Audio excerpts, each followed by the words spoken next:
morning. I am Stephanie Benvenuto, Chair of the San Diego Housing Commission Board of Commissioners. It is 9:01 on January 7th, 2022, and I'm calling to order the special meeting of the board.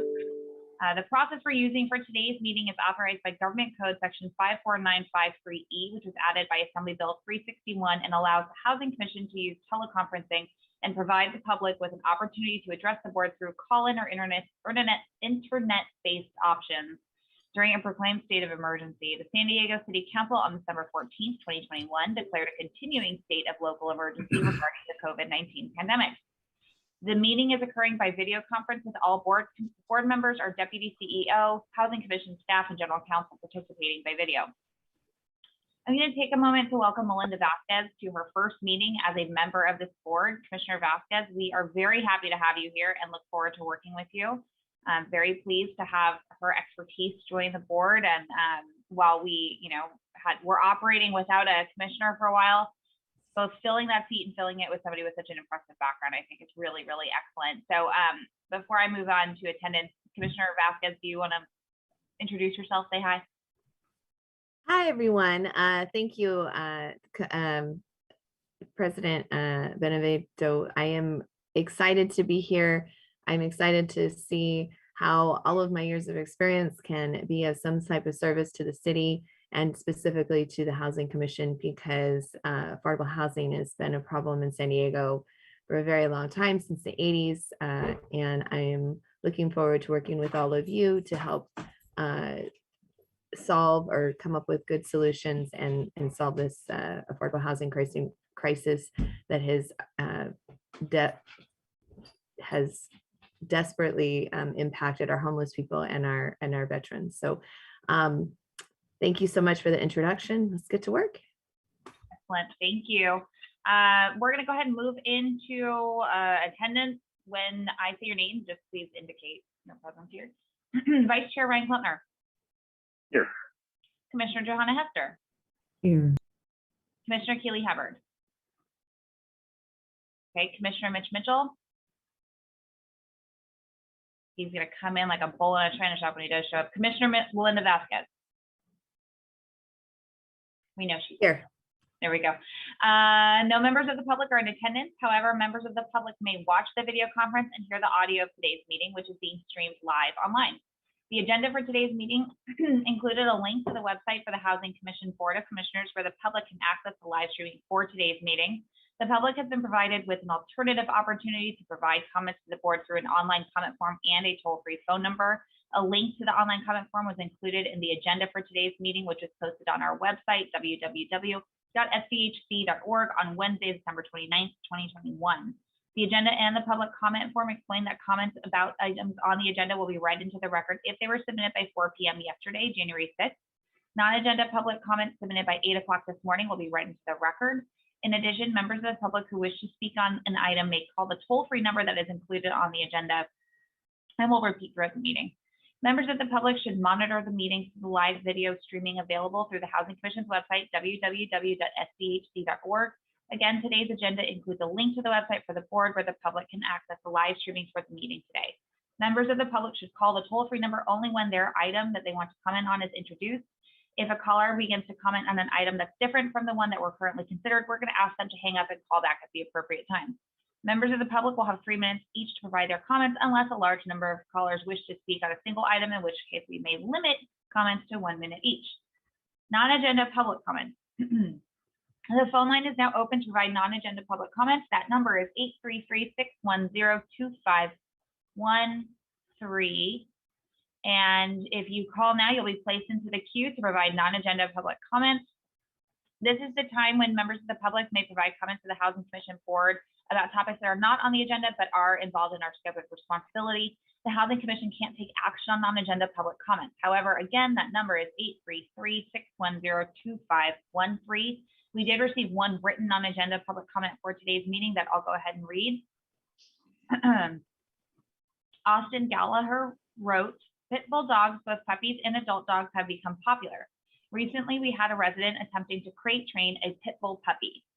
We currently have 2 adult dogs. I suggest that shelters prohibit crate training of puppies and advise residents that owning an adult pit bull dog may make finding housing more difficult. I'm going to go ahead and check in with our Vice President of Communications now, Scott Marshall, to see if we have any callers on non-agenda public comment. We have about 30 seconds left on the clock and no callers at this point. Okay, great. So we'll go ahead and run out that 30 seconds.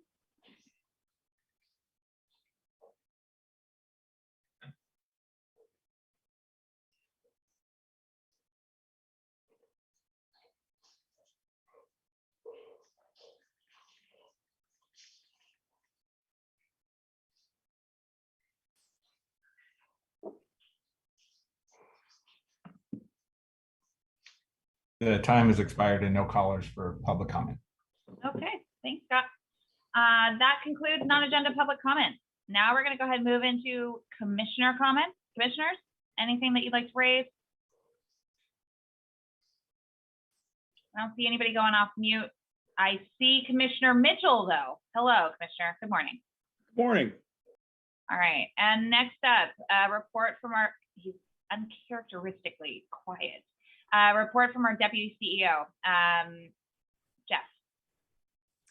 Thank you. Good morning, Commissioners. First of all, I'd like to share with you, I'm pleased to say that our CEO, Rick Gentry's surgery on Monday went very well, and he sends his appreciation for the get well wishes that he's received, and we'll keep you updated through his recovery process. So I do understand that we'll be losing our vice chair at 10 o'clock this morning, and we would like to have as many board members present for our 4 action items as possible. So in the interest of time, instead of providing a verbal update to you this morning, I'll be sending you an email a little later today. It'll contain written updates about the new VASH vouchers that we've received, the opening last month of our new harm reduction homelessness shelter, the latest data regarding the COVID-19 housing stability assistance program, and the launch of our eviction prevention program that you approved at the last meeting. So that will conclude my report for this morning. Thank you. Excellent. Short and sweet. Next on the agenda is the approval of the minutes from the special meeting of November 12th, 2021. The phone line is now open for public comments. Please call 833-610-2513. No written public comments were submitted regarding the minutes. Again, that number is 833-610-2513. Scott, any callers? No callers yet, and about 1 minute and 13 seconds left on the clock. Great. Coffee break. Thank you.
Time has concluded and we do not have any callers regarding the minutes.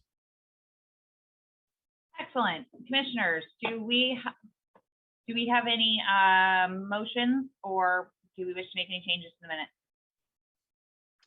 Move to approve. Okay. I'll second. Thank you. Motion by Vice Chair Klempner, second by Commissioner Mitchell to approve the minutes of the minutes of the special meeting of November 12th, 2021. For the record, I'm going to ask each commissioner to say their vote on the motion when I say your name. However, I will not ask Commissioner Vasquez to vote on the minutes because she was not a board member at the November meeting. So Vice Chair Klempner. Aye. Commissioner Hubbard? No, Commissioner Hester.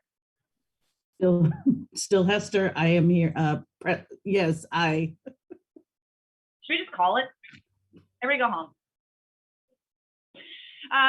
Commissioner Hubbard, who I don't believe is with us this morning, unless she is. Okay. And Commissioner Mitchell? I'm Mitch Mitchell, Chairman. I just want to introduce myself. So I'm an aye. Thank you. Okay. I'll add my vote in favor as well. Motion carries unanimously. And now action items. We do not have a consent item for or consent agenda for today's meeting, so we're going to proceed with action items. PowerPoint presentations were emailed to the commissioners yesterday, January 6th, and are posted on the Housing Commission website. Item 100 is our amendment to the agreement with 211 San Diego for the COVID-19 Housing Stability Assistance Program. The phone line is now open for public comments about item 100. You can call 833-610-2513. We're going to go ahead and take public comments after the staff presentation, which is going to be done by Executive Vice President of Rental Assistance, Azucena Valladolid, with who's going to go ahead and present. Azucena, whenever you're ready. Thank you. Good morning, Chair Benvenuto and Commissioners. I am Azucena Valladolid, Executive Vice President of Rental Assistance. This morning, I'm presenting a request to authorize an amendment to the Housing Commission's contract with 211 San Diego to support the COVID-19 Housing Stability Assistance Program. Next slide, please. The San Diego Housing Commission operates the program, which was launched in March of 2021. The program helps pay rent and utilities for qualifying households with low income who experience financial hardship due to or during the COVID-19 pandemic. As of January 5th, 2022, the Housing Commission has made payments totaling more than $147.4 million to help more than 14,500 qualifying households with low income. More than 36,400 applications have been submitted for help from the program, and an additional more than 33,000 applications have been started and are pending completion. The application remains open online at covidassistance.sdhc.org. Under current funding regulations, the Housing Commission cannot close the application portal or decline applicants due to a lack of funding unless or until the state has confirmed there are no additional funds for reallocation to the Housing Commission. Next slide, please. The Housing Commission began contracting with 211 San Diego in February 2021 for Housing Stability Assistance Program. The contract was for 211 to answer questions about the program, provide customer service, and help individuals apply, including those who do not have internet access, through the program's dedicated telephone hotline, 619-535-6921. The initial contract was for the period of February 25th, 2021 through June 30th, 2021. It was awarded to 211 through a non-competitive process in accordance with the guidelines of the Housing Commission's Statement of Procurement Policy, Section 9.4. The contract was for an amount not to exceed $250,000. To continue to work with 211 on this program, the Housing Commission exercised the first option to renew the contract for the period of July 1st, 2021 through September 30th, 2021. The Housing Commission then entered into a new contract with 211, which is the contract currently in place. This contract is for the term of October 1st, 2021 through September 30th of 2022, and is also for an amount not to exceed $250,000. Through this contract, 211 provides a variety of services, including those shown on this slide.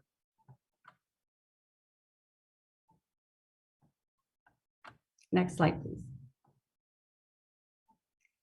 Several factors have affected the terms of this contract. These include the expiration of the state's temporary eviction moratorium on September 30th. In addition, State Assembly Bill 832 provides eviction protections for renters who apply for emergency rental assistance, and allocations of additional funding have expanded the program and the anticipated length of time that it will be operating. The program also remains oversubscribed. As a result of these and other factors, more people are calling the customer service hotline that 211 operates to ask for the status of their program, their application status, general questions, or to ask for help with their applications. 211 also provides callers important general information about the eviction protections available to those who apply for the Housing Stability Assistance Program. And for those who do not qualify, 211 refers them to nonprofit organizations that provide eviction prevention assistance. These include referrals to Legal Aid Society of San Diego, which operates the City Eviction Prevention Program through a separate contract with the Housing Commission. 211 also refers callers to additional community resources needed, such as food pantries, financial assistance, or for health services.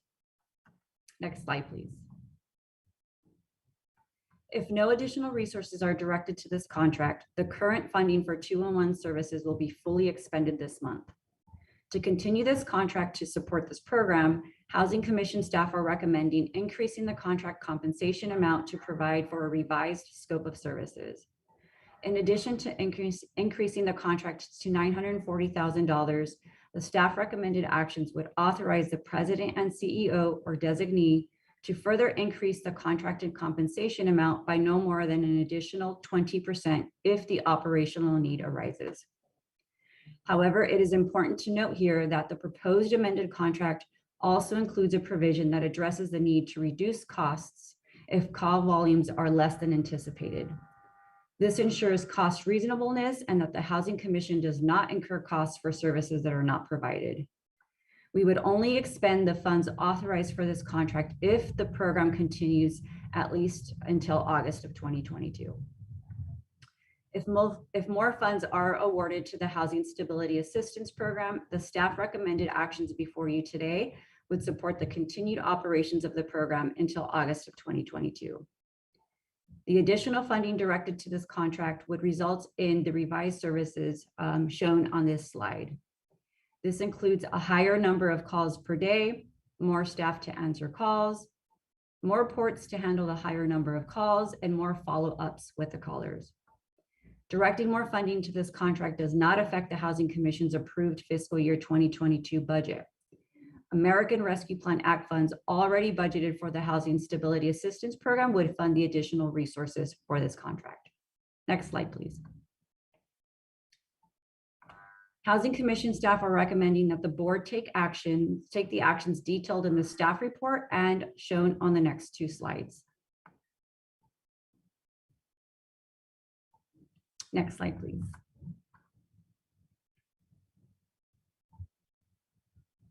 Next slide, please. That concludes my presentation. I'm available for any questions you may have. Thanks, Susanna. We're going to take public comments from callers first on the side before we move into commissioner questions. Do we have any callers? We do not have any callers on this item. Okay, that concludes public comment period for item 100. Commissioners, any questions or comments? Madam Chair, I just had a couple of questions on this. As you are well aware of my my concerns and frustrations about inclement weather and the shelters at all. I assume that 211 gets an increased number of calls in the wintertime from November through January, February. That's my assumption, but I'd love for somebody to correct me if I'm wrong. And because you're saying increase up to 450, not to exceed 450, what is the average, and is there a big change between summer and winter? And I would also ask that I appreciate the work that 211 does. We were having this conversation last week in a group meeting around the number of people that can't get into shelters after the intake process closes at 7 or 8 o'clock at night. We're seeing an increasing number of people who show up, desolate and desperate and with nowhere to go. And I'm assuming that they can't call 211. But I can't remember what time does 211's operation shut down, because I think one of the things we're going to have to think about as an organization is there has to be a better solution for helping people who are struggling with a situation after 8 o'clock or after 9 o'clock, where maybe there are vouchers that are provided to a local motel for the night, and who handles that. But what time does 211 shut down their operation? So I'd like to clarify that the Housing Stability Assistance Customer Service Hotline is administered by 211, and we have a separate dedicated phone number specifically for our program. So the phone calls that are made to access our program that are handled by 211 does not go to the general 211 phone number. They go to a separate hotline, which is handled by dedicated staff specifically and only to handle the calls that are received for this program. Okay. And then the phone line closes at 5 p.m. on a daily basis. Yeah. Okay. I think we at some point need to consider, Lisa, 5 p.m. is just, I've made this argument before about hot summer days and people that are struggling with heat. We have seniors that go to senior centers during the daytime in the summer, and they're protected there because they're fed and they're in air conditioning and they're safe and they're out of the heat. And then at 5 o'clock, 4 or 5 o'clock in the middle of the summer, we kick them out and tell them to go home when it's still 100 degrees in the East County. It doesn't make any sense. And at some point, we have to evolve as a society and as a structure and think about the things that really matter. And 5 o'clock just seems to be a little early for most of the situations that we see where people are struggling happen after 5. So. Thank you, Commissioner Mitchell. I just wanted to note that the 211 runs their 211 phone line, just the standard 211 phone line, 24 hours a day. Our prevention and diversion hotline that 211 administers under a completely separate contract also runs 24 hours Okay, good. a day. So Okay. both of those run 24 hours a day because to your point, people can experience challenges at any time, right? Our intake coordination into shelters doesn't run 24 hours a day, but the shelters can do intakes after hours outside of our intake line. So it doesn't prevent them from doing intakes directly into shelter outside of the coordinated intake process either. Yeah, Lisa, we're hearing more about the shelters not wanting to do intake after certain hours. So it's something we probably need to have a discussion about to see if we can address that somehow. Absolutely. And I'm happy to kind of give you a stronger update on a more detailed update on where we're at with that. Obviously right now, due to the COVID impacts, we have a lot of suspended intakes across most of the system, but we're working towards some solutions with the county for that too. Okay, thank you. And Commissioner Vasquez? Hi, yes, I had 2 questions, and I apologize if this is outside of the scope. Question 1 is, would the $690,000 include the 20% increase in wages or in salary to the CEO or designee? And I'll wait for the answer for that.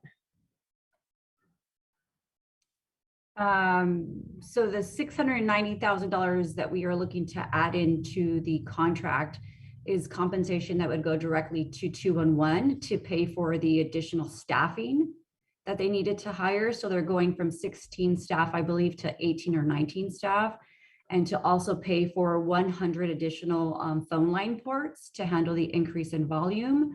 And in addition, to help and continue to increase the number of outreach events that they're doing, the reporting and such. If I could add to that, so the 20% contingency would be in addition, would be beyond that amount, and that would be only for the case where the extra funding that we've been requesting from the state and from the Treasury Department. If we were to receive extra funding, then we could continue to operate the program through August without having to come back to the board. So that's what the 20% contingency is, why we're requesting that. Thank you. So then the full cost of this program would go up to potentially $1.128 million. Is that? That's the maximum compensation that the approval of this contract could go up to. But as if Jeff stated, unless we receive additional funding, which would necessitate the need to continue to expand the term of our program, then we do not anticipate spending that much money. And I might just throw out there, as I mentioned earlier, we will be providing an update on the HSAP program that I normally would have done at the beginning of the meeting. And we did just receive a small extra portion of about not quite $9 million. So we are still getting extra funds that we have requested. And if they continue to come, then we will continue to need Type 211 their assistance. But should that funding stop, as Susanna pointed out, the contract has elements in it that will make sure that we're not spending any money for services that we do not receive.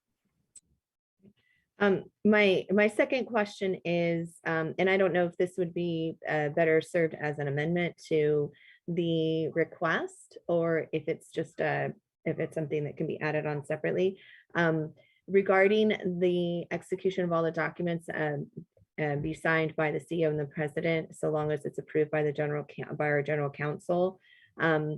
I would be okay with that, so long as the commissioners all received a copy of the agreement and have it be signed by our counsel that he has reviewed it and approved it. If we're going to be delegating responsibilities to the CEO, then I think the commissioner should at least be aware of what transpired. This is Chuck Christensen. We can certainly do that, Commissioner. And would that be, is that typical or is that something that we would need to ask, Mr. Christensen? I think we can modify the item 3 that authorizes the CEO or designee to execute documents to state, provided a copy of the contract signed as to form by general counsel is submitted to each of the commissioners in advance of approval for the designee to sign the contract. Okay. Thank you, Mr. Christensen. You're very welcome. Anything further, Commissioner Vasquez? No, not at this time. Okay, great. Any other questions or comments? Okay. So we've talked about this 2-in-1 contract before, and I had asked earlier on, we had contracts with call centers before for some of our other programs, and is 2-in-1 the best route forward? And one of the things that does stand out to me as a value add in using 2-in-1 for this effort is that the information we're getting on the population calling comes with information about what their other needs are, right? How are they coming to us? Could they be coming to us via a call for food assistance? And then we find out that, oh, we should also be channeling them here, and or other ways while you're on the phone for housing assistance. Are you finding that we also should be supporting them with past utility bills or any other need? So I do value that, and I do hope that, and Austin, we chatted about this. I do hope that there's a good look at the data we do get back about the population we're serving, and maybe how we can use that to go on offense going forward. I know that this is one tool in the larger landscape with regard to housing stability, and given the numbers across the region lately about our housing market, which kind of come into play in a later item, it's just so troubling to think about these populations, that even if we are addressing stability in the short term, it does not address the long-term stability and options for these families. So, which is certainly not the fault of this group, but just something that I know weighs heavy on all of us. So do we have any further questions or a motion?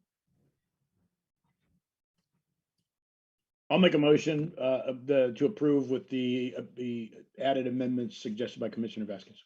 Okay, thank you. Do we have a second? I will second. Okay, Commissioner Vasquez beat you to the punch, Vice Chair. We're going to go ahead and go for a vote. Vice Chair Klempner. Aye. Commissioner Hester. Aye. Commissioner Mitchell. Aye. Commissioner Vasquez. Aye. And I'll add my vote in favor. Motion carries unanimously. Thank you, everybody. Item 101 is our proposed revision to the first-time homebuyer program. The phone line's open for public comments on item 101, and you can call 833-610-2513. We'll take those comments after the staff presentation. Vice President of Single Family Housing Finance,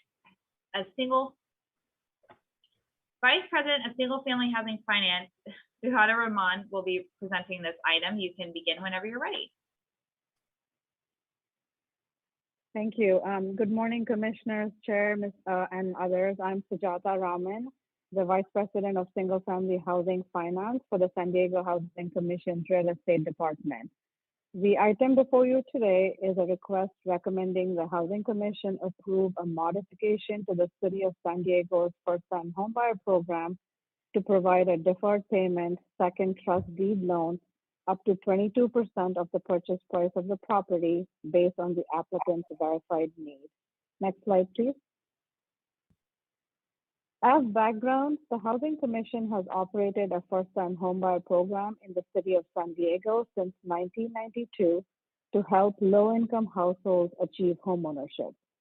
Since its inception, the Housing Commission has provided more than $190 million of assistance in the form of loans, grants, and mortgage credit certificates, and assisted approximately 5,900 homebuyers. The current program provides a deferred down payment loan of up to 17% of the purchase price, with the borrower contributing 3% of their own funds towards the down payment. The loan is deferred for 30 years with no monthly payments required. The Housing Authority of the City of San Diego previously delegated authority on August 8, 2006 to the San Diego Housing Commission Board of Commissioners to make revisions to the first-time homebuyer program. Next slide. Current real estate market conditions, especially in San Diego, are much different than a year or so ago.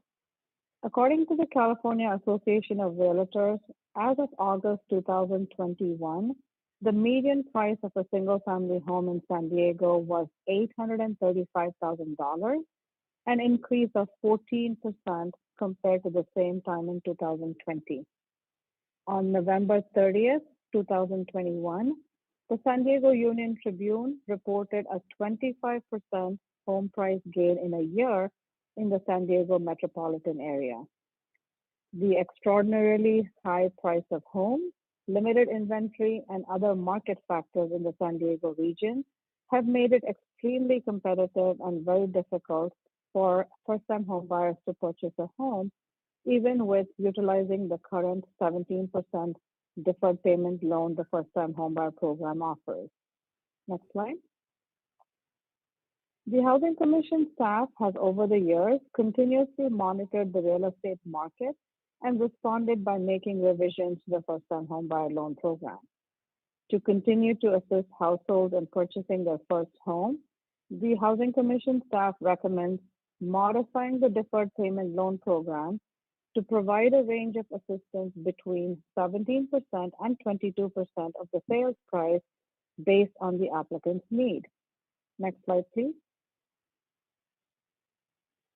So this slide shows an example of how an increase in a deferred payment loan from 17% to 22% affects the purchase price for a sample household of 3 with an annual income of $87,000, which, by the way, is approximately 80% of San Diego's area median income. So the table on the left shows that a family could buy a house for $632,000 with the current 17% loan we offer, which is approximately $107,000.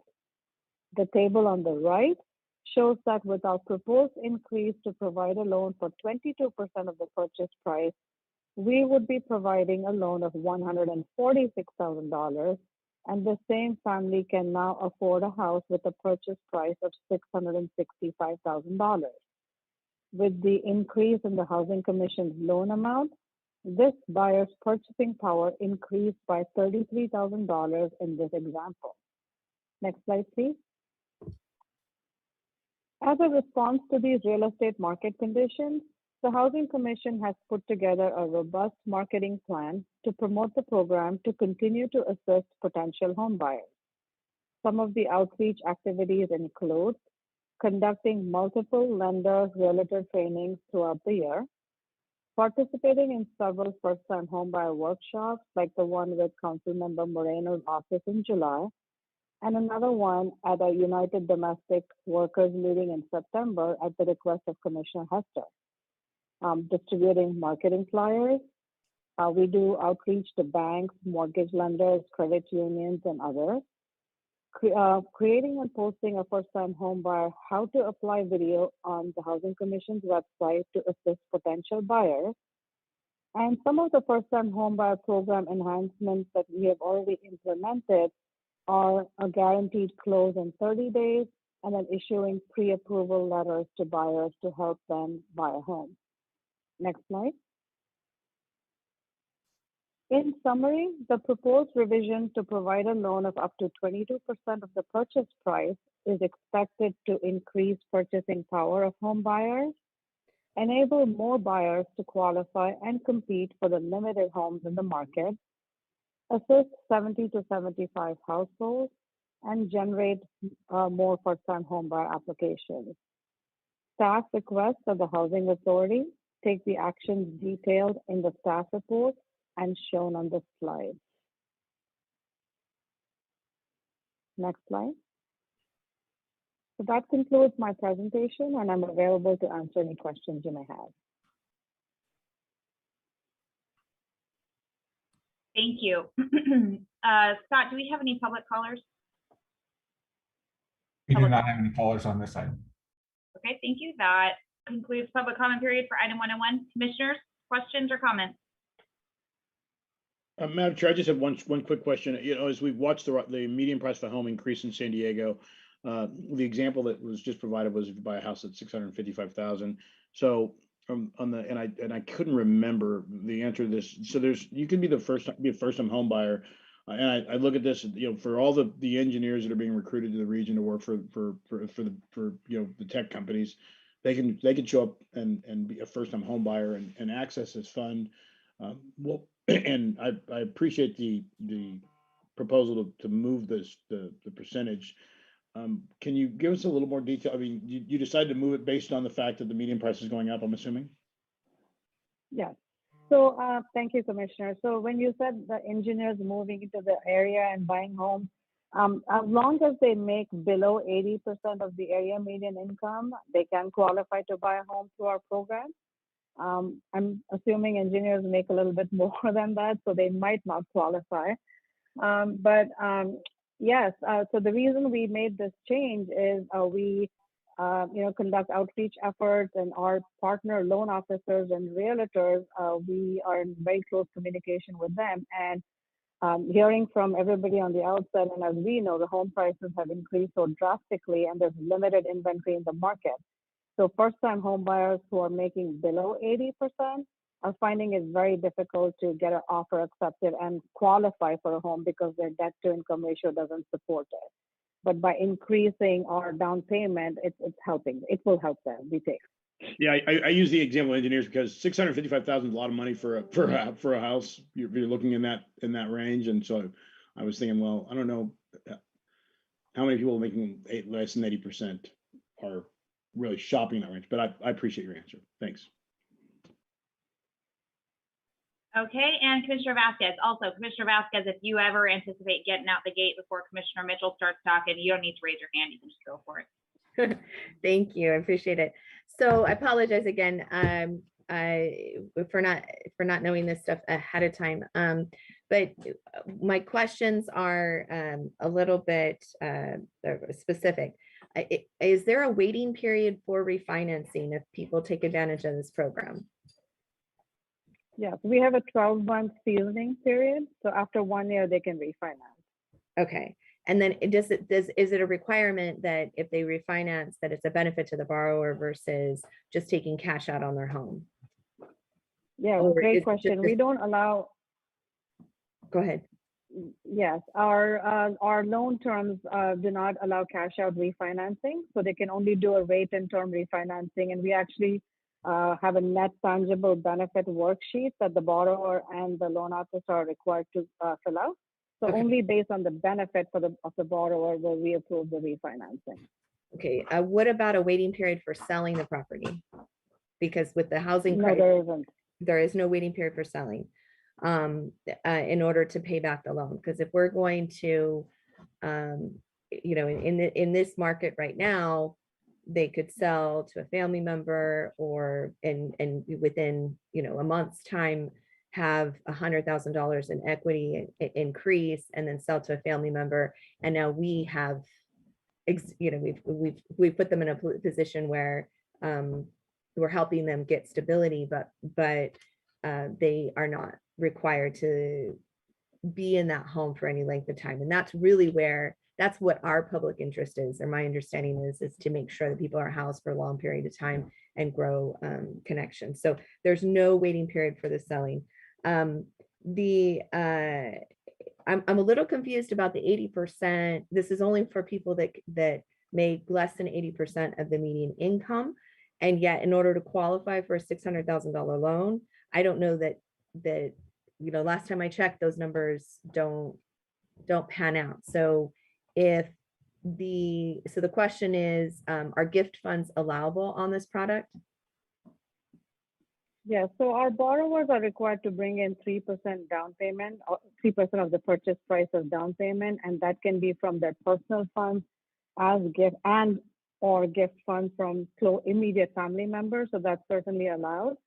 Okay. And you'll be surprised to find that, we depending on the household size, there are families buying homes in the high 600,000 because most low-income families, they get a tax credit and earned income credit where their net pay is very equivalent to their gross pay. So as long as their monthly income divided by their debt doesn't exceed 45%, they qualify. They're qualified both by the first mortgage lender in order to buy a home, and then we provide the down payment subsidy. Okay. Well, that's good. What can you remind me what is what's 80% of median income, or just what's the median income for a family of 4 right now? Sure. Our current family of 4, 80% is 97,000 and below. 97,000 and below. Okay. So annual income. Annual income, right? Okay. And then just to be clear, the first-time home buyer definition is haven't owned property in the last 3 years. That's what HUD uses? So I'm assuming we do the same. That is correct. So I think Commissioner Mitchell, this should address your issue. If somebody were to move from Washington State to San Diego in order to for a job opportunity, but they owned the property that they had in Washington, still own it or sold it within the last 3 years, they wouldn't qualify for first-time home buyer program. So that's good to find out, because I agree with you. San Diego is very attractive, not for the salaries, but for the for the weather. So we compete. I mean, so people come here from all over the country. Those are all the questions I have at the moment. Aside from, actually, one more. It says from 17%, I'm assuming was the old percentage for the silent second, and now we're moving it up to 22%. Is that correct?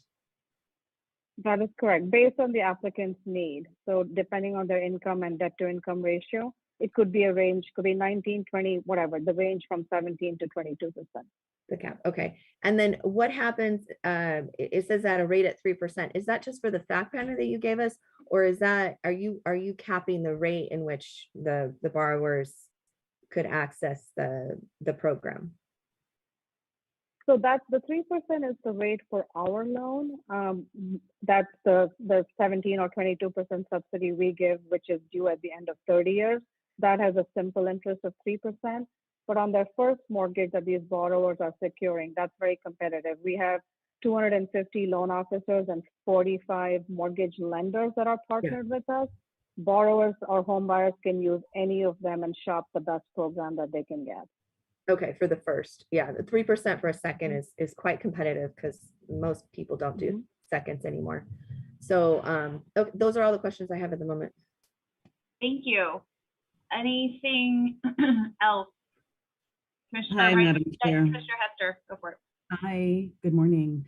Sujata, what is the, is there a waiting list for people wanting to utilize this first-time buyer program? A good question. No waiting list. We have plenty of money, and as home buyers work with their first mortgage lenders and are qualified and can make an offer and that gets accepted, they are welcome to apply to our program. And if we have a lot of money, the assumption is we don't have a lot of buyers, first-time buyers?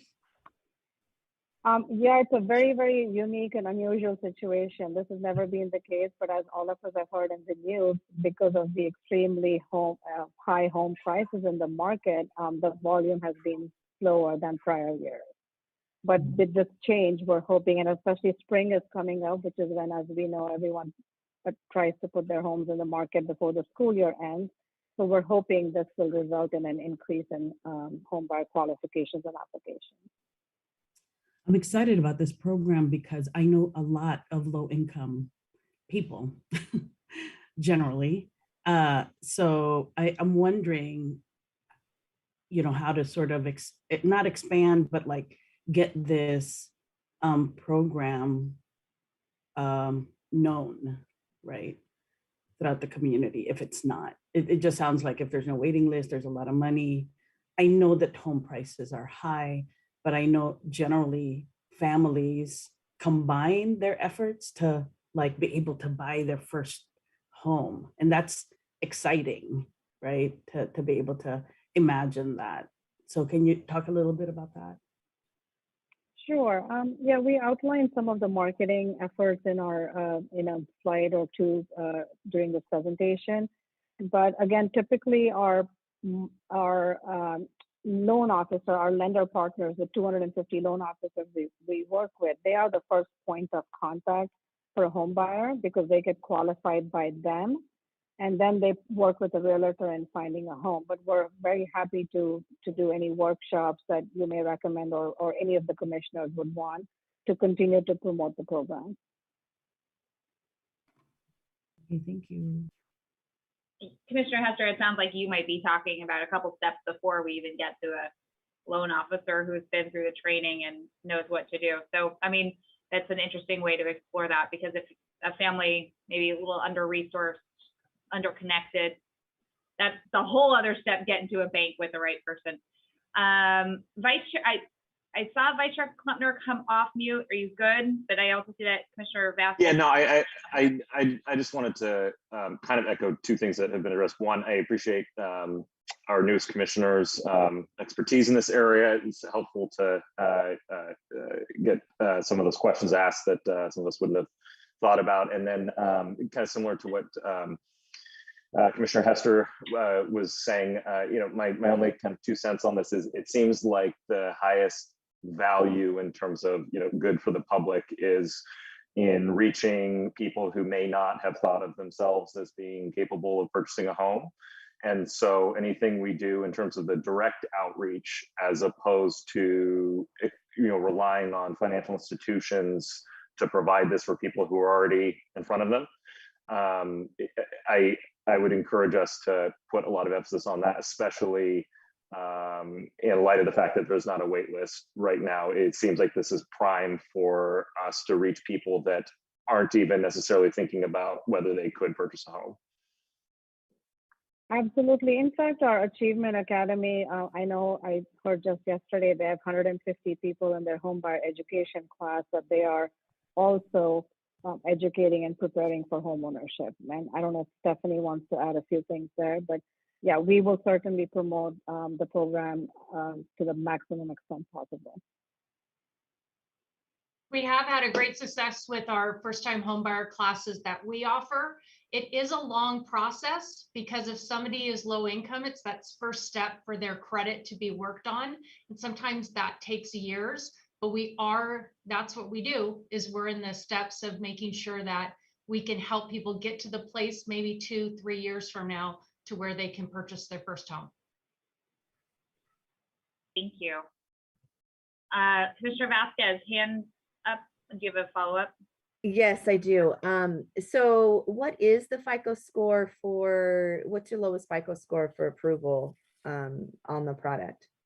Do you know? Yeah, they have to have 640. 640. Okay. That's good. I think, so what I was just going to say in closing is that, especially to Commissioner Hester, this is a great idea, but as soon as you start combining family members together, because in non-Caucasian families, that's pretty typical in order to purchase property, or just to make ends meet, is for people to join together. Then all of a sudden they no longer qualify based off of the amount of income that they have, right? So that's problematic. In a perfect world, what I would like to see is if is to see people that are currently receiving HUD vouchers and we have a long relationship with, and then they want to purchase property, that we carve out some kind of exception for that, right? Because again, what we're looking for is, it's a lot cheaper if you can leverage your resources or leverage your expenses, then and combine your household to one, where everybody would essentially be considered low income housing, and then they're able to purchase property together.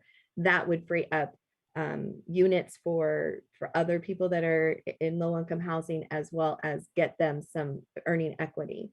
So that this is just me, I'll be sending out my wish list on a regular basis, I think, but the combining of family members and then purchasing property, if they're existing recipients of some type of affordable housing, I think could be a qualifying factor to making an exception for these, if people are about to purchase property and they're within a certain margin of our cap. But again, this is just one of my wishes. I can understand the need, and I would be in support of this motion. That's the last I say. Okay. Is there anything else that the commissioners would like to cover, or is there a motion? I'll make a motion to support this, but as I do that, I would love to, Tron. I find this still this whole space complicated, and even some of the questions that Commissioner Vasquez asked, or some of her responses, reminded me that this is just such a complicated space. And for all of us that have purchased a home, I always laugh because my first home, I was initialing paperwork that I didn't fully truly understand, but I knew they were going to give me the keys at some point, and I just had to get through the process. I do think that we as an organization should start to think about in this day and age how we can be more proactive in providing clarity to this very, very confusing space. And I've always known about this program. I've learned more about it since I joined the commission. But these days between video and social media, I think we can be more aggressive in explaining what options are available. And I think, again, Commissioner Vasquez, what I always worry about is people moving here, taking advantage of the program. They sold a place somewhere else. They're going to hold on to this place, sell this place 4 or 5 years later, make a profit. And what have we done? Right. And so but I do think at some point, Chairman, it would be great for to work with the team to build something that is fluid and it's online, that people can log on to, have a better understanding of it, all the options and know they can come to us as a resource, because it doesn't exist today. And I think that's problematic, but I will make a motion to support this. Thank you. I'll second. Give a second. Do I hear that from Commissioner Hester a second? Yes. All right, we're going to go ahead and call the vote. Vice Chair Kleppner. Aye. Commissioner Hester. Aye. Commissioner Mitchell. Aye. Commissioner Vasquez. Aye. And I'll add my vote in favor. Motion carries unanimously. Our next item is 102, the Tax Equity and Fiscal Responsibility Act, Safra hearing for revision to the bond financing team for the Juniper's apartments. The Safra hearing is now open. Phone line for public comment is 833-610-2513. Please call now if you'd like to make comments, and we'll hear you after the staff presentation, which is coming from Vice President of Multifamily Housing Finance, Colin Miller. Colin, whenever you're ready. Thank you. Good morning, Chair Benvenuto and Commissioners. Happy New Year. The item before you this morning is the Tax Equity and Fiscal Responsibility Act hearing and revision to the bond financing team for the Juniper's apartments. Next slide, please. The Juniper's apartments is the proposed new construction of 80 affordable rental housing units and 1 unrestricted manager's unit at the northwest corner of Interstate 15 and Carmel Mountain Road in the Rancho Penasquitos neighborhood for low-income seniors aged 55 and older, to be constructed in a 3-story elevator-equipped building. The proposed units will remain affordable at 30%, 50%, and 60% of area median income for the next 55 years. The developer of the project is Chelsea Investment Corporation, an experienced local for-profit developer with which the Housing Commission has multiple active loans that are in compliance. The proposed development will be located near MTS bus stop Route 20, and the 2.1 acre vacant parcel is within the Lennar Homes 536 unit Juniper's master planned new development, which will include more than 400 units of for sale, as well as a public park, walking trail, and bike path. Lastly, I'd like to point out there are no Housing Commission loan proceeds planned for this development. Next slide, please. The Juniper's Apartments preliminary bond authorization and TEFRA hearing was heard and approved by the Housing Commission Board on November 13th, 2020, and the Housing Authority of the City of San Diego on December 15th, 2020. Now, TEFRA hearings are valid for 1 year, and as the original TEFRA hearing has expired, this item is being brought back to the Housing Commission Board for approval. The Housing Commission Board is authorized to hold TEFRA hearings as evidenced by the approval granted under Housing Authority Resolution HA 1906. Next slide, please. Kutak Rock, the approved bond counsel for the Junipers, was approved at the November 13th, 2020 meeting. They've informed the Housing Commission that they will not file the required statement of economic interest which is mandatory per the agreement for bond counsel services and the Housing Commission's bond program. Staff proposes to replace Kutak Rock with Quinton Fimmick LLP, who have filed a statement of economic interest and have no conflicts based on that filing as bond counsel for this proposed development. As noted on the slide, there are no fiscal impacts associated with this proposed substitution. Next slide, please. This slide shows the site map of the development. The proposed new construction 81 unit project will be located at the northwest corner of the intersection of Interstate 15 and Carmel Mountain Road, as mentioned earlier. Next slide, please. The developer of the project is Chelsea Investment Corporation. The general contractor will be Emerson Construction. The property manager will be Con-Am Management. The architect is McKinley Associates. The lender and investor will be selected prior to final bond authorization. Services will also be provided by Pacific Southwest Community Development Corporation. Next slide, please. The total development cost of the project will be approximately $33.6 million for a per unit cost of $414,806. Sources of funding include a permanent loan, tax credit equity, a master developer loan from the lender, a deferred developer fee, solar tax credit equity. As mentioned earlier in the presentation, no Housing Commission loan funds will be used for these affordable units. Next slide, please. The proposed development will contain 65 one-bedroom, 15 two-bedroom affordable units, and 1 unrestricted manager's unit. The 80 restricted units will remain affordable at 30 to 60% of area median income for the next 55 years. Rents will range from $682 to $1,636 per month for the 1 and 2 bedroom units. Eligible households and individuals will have incomes ranging from $29,100 to $65,460 based on the 2021 rent and income chart. Next slide, please. Pending your approval today and a CIDLAC award of bonds, we anticipate bringing this item back for bond-related approvals in the fall of 2020. The developer expects to close financing and start construction in November of this year, with completion of construction occurring in December of 2023. Next slide, please. Now, the architect has provided the following rendering of the development. The development will be built as a Greenpoint rated building with an anticipated gold rating standard and comply with the California Tax Credit Allocation Committee minimum energy efficiency construction standards for new construction. The solar photovoltaic system will be intended to offset the house load, including all or part of the domestic hot water.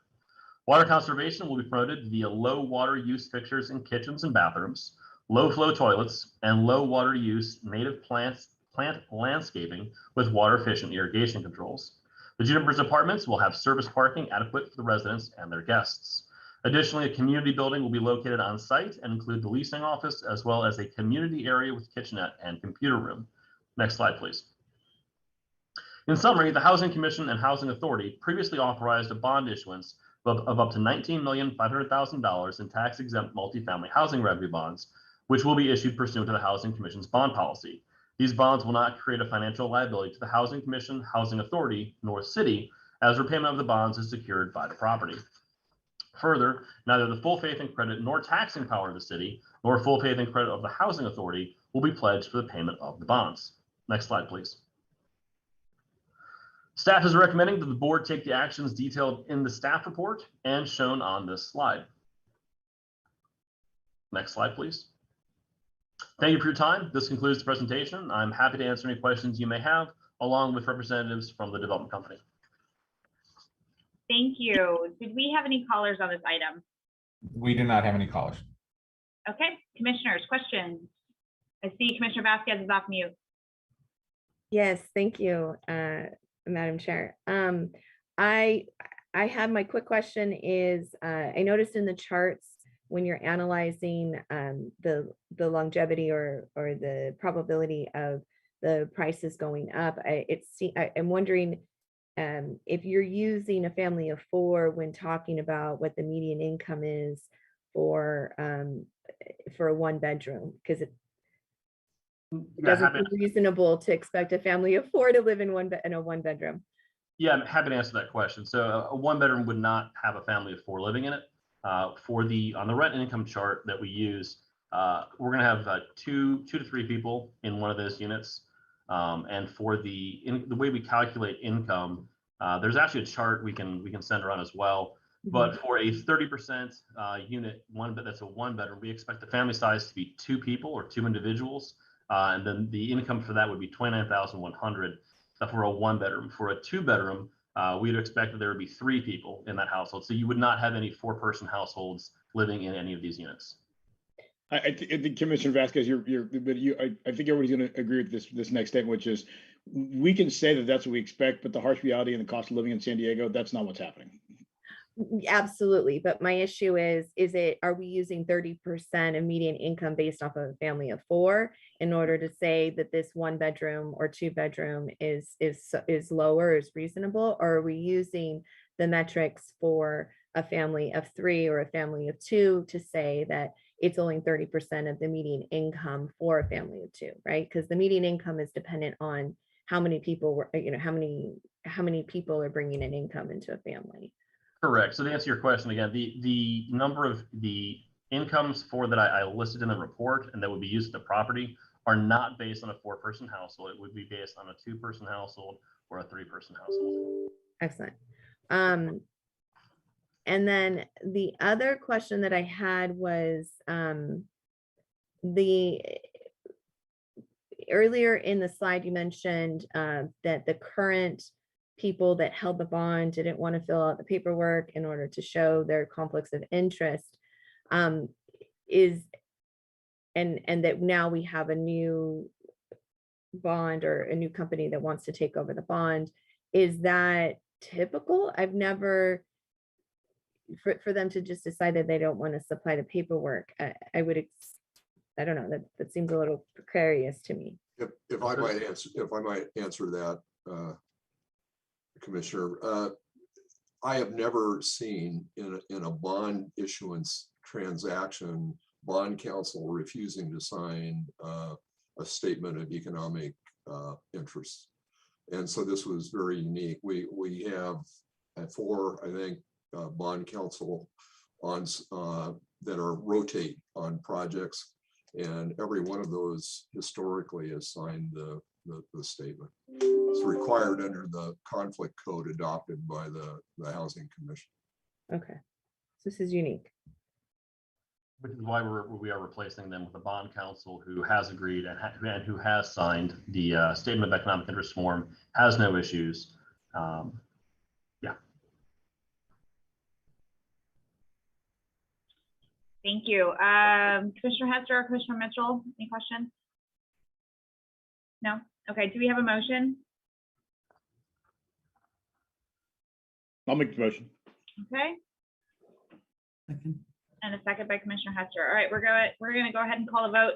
I believe we lost Vice Chair Klumpner due to time. Commissioner Hester? I saw an aye. Commissioner, thank you. I think I'm having a hard time hearing today. Commissioner Mitchell? Aye. Commissioner Vasquez? Aye. And I'll add my vote in favor. Thank you very much. Item 103 is an administrative regulation regarding the retention of real estate brokers and operating procedures for brokers. The phone line is now open for public comments on item 103. You can call 833-610-2513 to be placed in the queue, and we'll hear public comments after the presentation. There were no public comments submitted regarding this item in advance. Executive Vice President of Real Estate, Emily Jacobs, will be presenting this item. Emily, whenever you're ready. Thank you. Good morning, Chair and Commissioners. Welcome aboard, Commissioner Vasquez, and Happy New Year's, everyone. Next slide. One of the ways the Housing Commission creates and preserves affordable housing is by acquiring properties. Since 2008, the number of affordable rental housing units the Housing Commission owns or manages has increased 89% to 4,120 units today. These include housing units owned or managed by the Housing Commission's nonprofit affiliate, Housing Development Partners, and public housing units. The Housing Commission acquires properties in accordance with its policy for the acquisition and/or purchase of real estate. This policy has been approved by the Board of Commissioners and the Housing Authority, with the most recent update adopted in 2016. This policy allows the Housing Commission to work with brokers for property acquisitions and to create administrative regulations to implement and administer the policy. Next slide. In November, the board approved a partial year contract with Marcus & Millichap to provide on-call real estate broker services to the Housing Commission. With that approval, the board also directed staff to bring an action item back to the board. The action item would make the practices in the Marcus and Millichap agreement a requirement for all future Housing Commission real estate transactions. This is the action item before you now. In addition, after the board's November action, Council President Sean Elo Rivera asked for the Housing Commission staff to also present the proposed requirements to the Housing Authority for consideration. Next slide. The proposed administrative regulation is included as an attachment to the staff report for this item. Several elements of the proposed regulation also are detailed in the staff report. I will summarize a few of those items for you now. In the area of conflict of interest, the administrative regulation requires brokers and agents to comply with all local, state, and federal conflict of interest laws, rules, and regulations. In addition, brokers and agents represented in the Housing Commission are required to file a Form 700 Statement of Economic Interest Disclosure Form. The Form 700 must be provided to the Housing Commission for review before the execution of any contract to ensure that no known conflict of interest exists. Brokers also are required to update their disclosures in writing and provide them to the Housing Commission before the agency enters into any letter of intent or purchase and sale agreement to acquire real estate and before the close of escrow. If a broker or agent also represents the owner of a property the broker or agent believes the Housing Commission should consider, the broker or agent must provide a written disclosure to the Housing Commission. This disclosure would identify the property address, the property owner, the names of everyone working for the broker or agency regarding the property, and any other previous relationship between the broker and the seller. The Housing Commission will determine whether or not the broker or agent's representative or representation of the seller is prohibited by federal, state, or local law or regulation. If it is not prohibited, the broker or agent would represent the Housing Commission regarding the potential acquisition. If it is prohibited, the broker or agent cannot represent the Housing Commission. The broker or agent would be required to consent to the Housing Commission's use of another broker or agent. The broker or agency who is prohibited from representing the Housing Commission also would waive the right to receive any compensation regarding the Housing Commission's acquisition of the property. The broker or agent who represents the Housing Commission would be required to not disclose the Housing Commission's confidential information to anyone. The proposed administrative regulation also specifies that the broker or agent for the Housing Commission must be a licensed real estate agent in California and must exercise the standard of care brokers in the city of San Diego use. Next slide.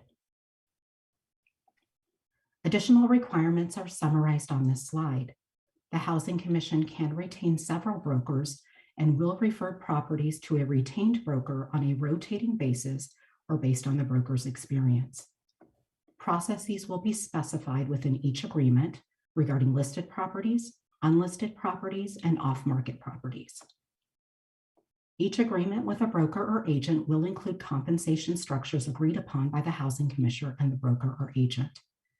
If the broker or agent receives fees from a seller or cooperating broker, those fees must be disclosed before the execution of any purchase and sale agreement. And finally, the Housing Commission staff will seek appropriate approvals from the President and CEO, this board, or the Housing Authority before any funds are paid under the terms of an agreement with a broker. Next slide. Today, staff requests that the Housing Commission Board recommend that the Housing Authority take the actions detailed in the staff report and shown on this slide. Next slide. That concludes my presentation. General Counsel Chuck Christensen and I are available for any questions you may have. Thank you, Emily. Scott, do we have any questions? Or I'm sorry, any public callers? Sorry, we do not have any callers on this item. Okay, great. I see Commissioner Vasquez with a hand up. Commissioner Vasquez. Hi, you guys. I think I'm going to get tired of hearing the sound of my voice. So I first and foremost, I am not in favor of the commission allowing for dual agency from a real estate broker. It's just, as an attorney, I'm not allowed to do this. In law school, I didn't think it was appropriate for real estate agents to be able to do this, or real estate brokers. So I would be against the current policy strictly, solely based off of the dual agency being permitted by law. We are in charge of both federal tax dollars, state tax dollars, local tax dollars. And so I believe that we should raise our standard of care to a higher level in making sure that we protect, that we protect the tax dollars or the taxpayers' hard income in solving this problem. And the way I view the Housing Commission is we're basically the FHA of commercial real estate, meaning that when we purchase property, we're doing it like a first-time home buyer, squeaking in, because we should be as conservative as possible when we're dealing with our constituents' tax dollars. So I wouldn't be in favor of the dual agency. The other concern would be the compensation piece. I'm happy to see that the brokers are going to be limited in as far as what kind of compensation they receive, but I don't know what that means. Does that mean that they're not going to, as the buyer's agent, they're not going to receive their presumed 3% for commissions based off of the sale of the property that typically the seller pays? Or does it also include the fact that on most loans, when you're purchasing property, you get a broker rebate? So a rebate at the back end of the loan that would be compensation. Is that going to be taken into consideration? And if not, what type of compensation? What's the incentive for a broker to do business with the Housing Commission if they're not going to be able to receive any compensation? I'm going to start off with that. And I'm going to have Chuck Christensen kick us off with that. Okay. Thanks, Commissioner Vasquez. Great question. Thank you for those questions. Yeah, after practicing almost 50 years, I have to agree with you that it's a unique. I don't like, as a former broker, by the way, I don't like the idea of dual representation. And the reason that's even in the agreement is there are some instances where the commission's looking for property, and particularly now in connection with purchasing potential hotels, where there are listings by, for instance, if we go to Marcus Millichap, this is a multi-state company, and in some cases there's a listing that occurs from a broker that's out of state on a piece of property that would be very, very desirable to the commission. And truthfully, we have trouble getting those properties, and so we didn't want to automatically preclude the ability to even consider it.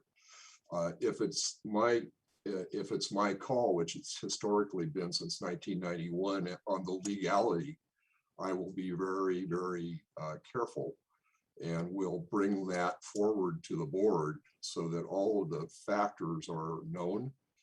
It will be a rare case where I'll come to a conclusion that there isn't some violation of some law. But the reason it's in there is to allow us to look at each opportunity and make ad hoc decisions that will be presented in that manner to both the Housing Commission Board and the Housing Authority. And if you decide after looking at that you don't want to go forward, the easy way to deal with it is to vote no.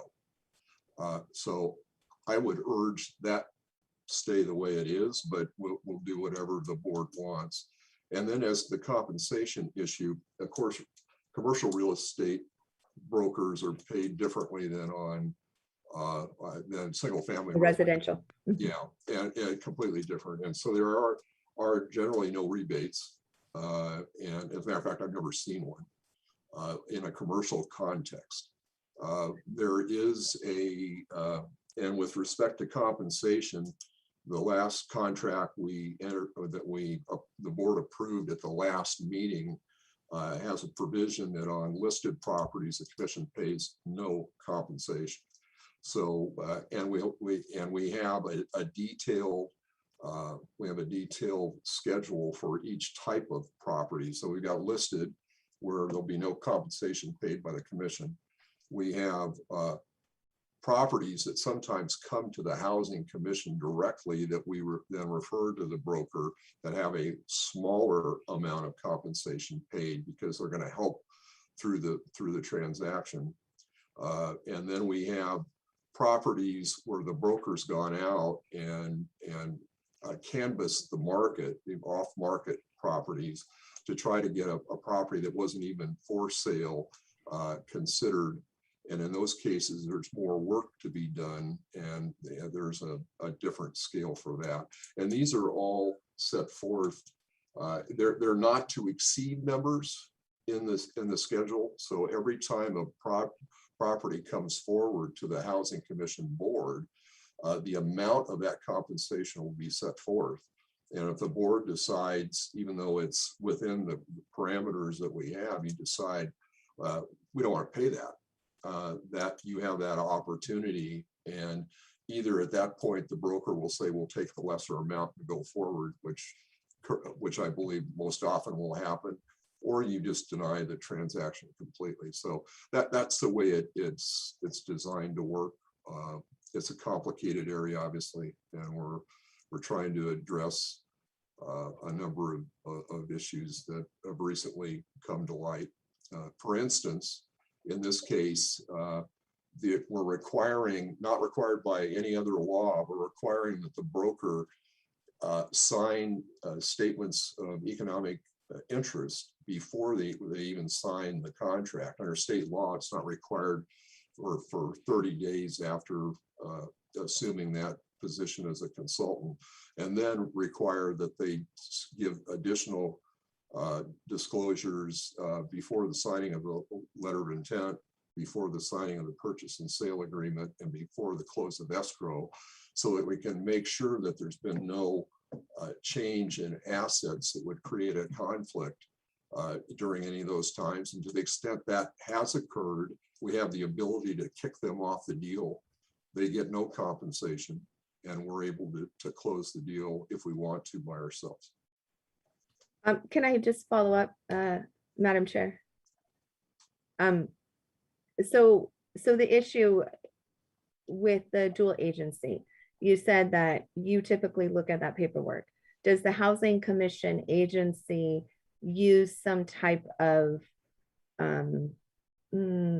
let's say, data retrieval program similar to, I can't believe I can't think of the residential forms, but basically like a compliance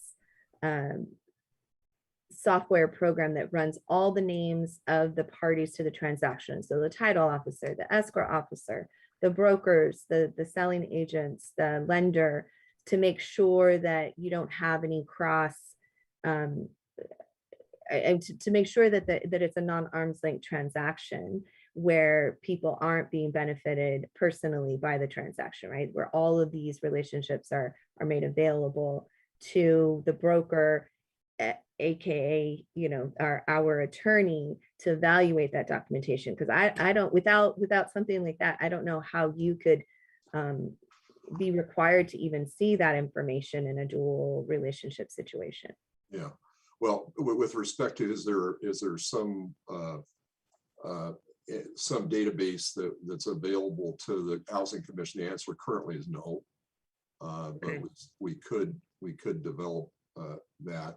But in the contract that we drafted for Marcus and Millichap, that is going forward to the house, that's already been approved, we have requirements that they disclose any prior relationships with any of the parties, any money that they've received, or other consideration from any source, and that they give us a detailed update of their connections. Is there independent verification? Generally, sellers don't like to deal with the government, and going over, because of not wanting to get involved in the bureaucracy. So whether we could go forward to the go back to the seller and ask those questions, we certainly could do that. We historically have not.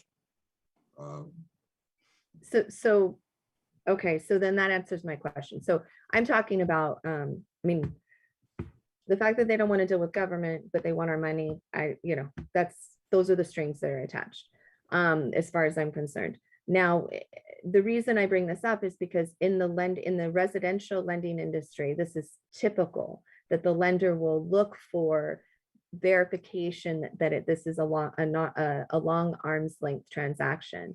And so when you have a seller, right, what is the problem with a dual agency? The problem with the dual agency is that the broker is going to get paid on the transaction only if it's completed.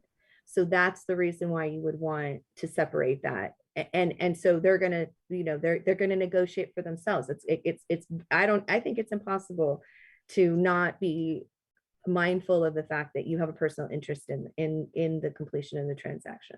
The other issue is relationships, making sure that, that people don't know each other and then that information isn't given to us. It's not that just because you know somebody who's been doing the business for a long time, that inherently means there is an issue with the transaction and there's some kind of bias, something's padded for as a benefit, but that information is disclosed to the commission and to all the parties involved. Without having some kind of system, I wish I could think of it. I think it's Fraud Guard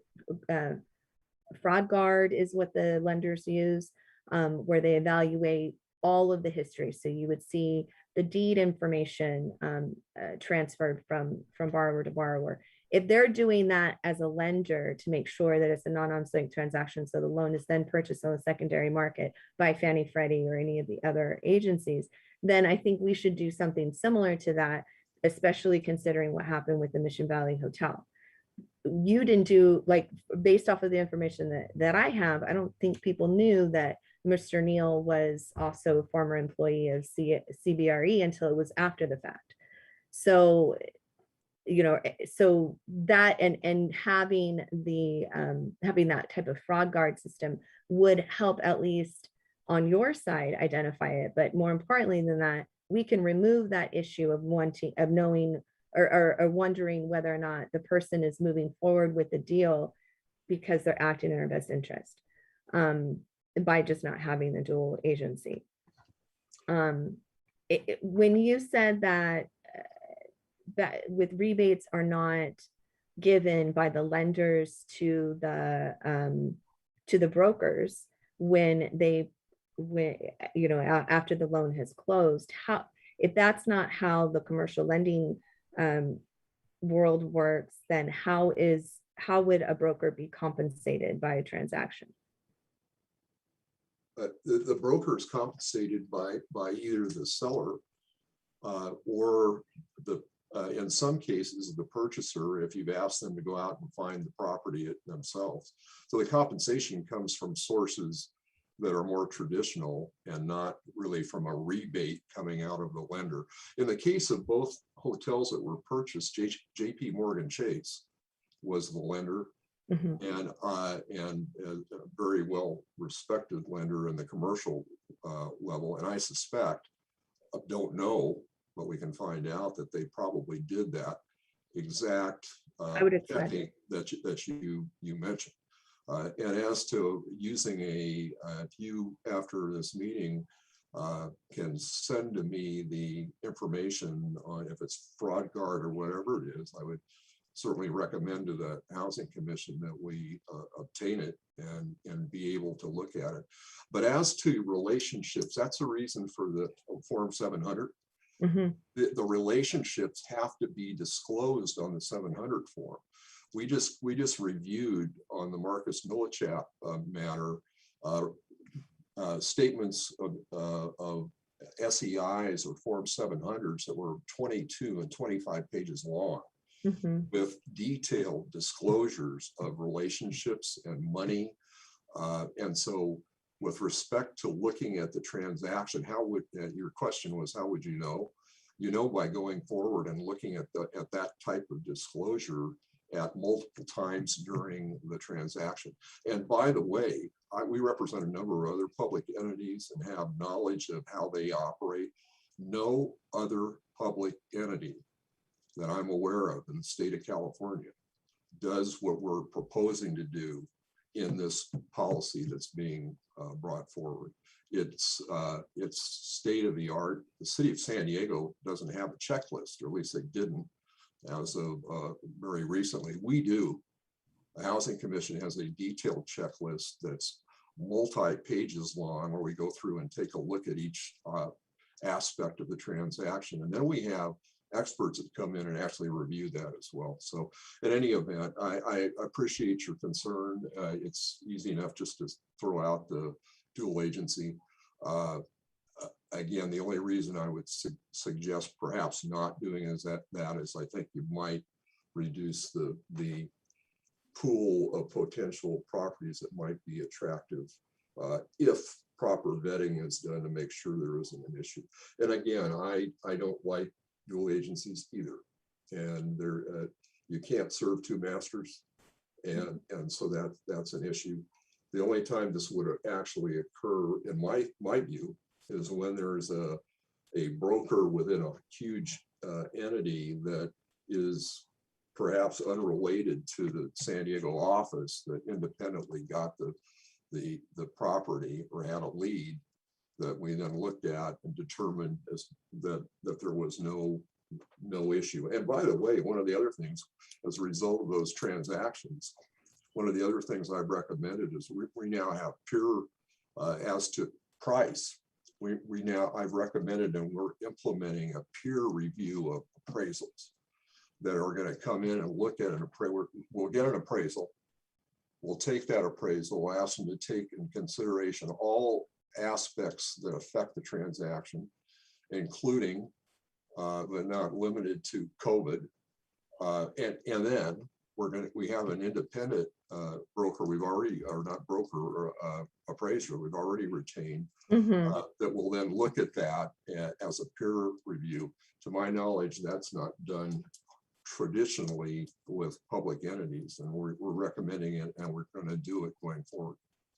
Well, just to add to that, that fraud guard that I was talking about, it also includes a fair market. It's cursory. It's not the same. It's not the same quality as an appraisal. It's basically the equivalent of a field review, but it would tell you what the fair market value was for it and say, you know what, this property is overvalued. And so, you know, and would show what the purchase date was.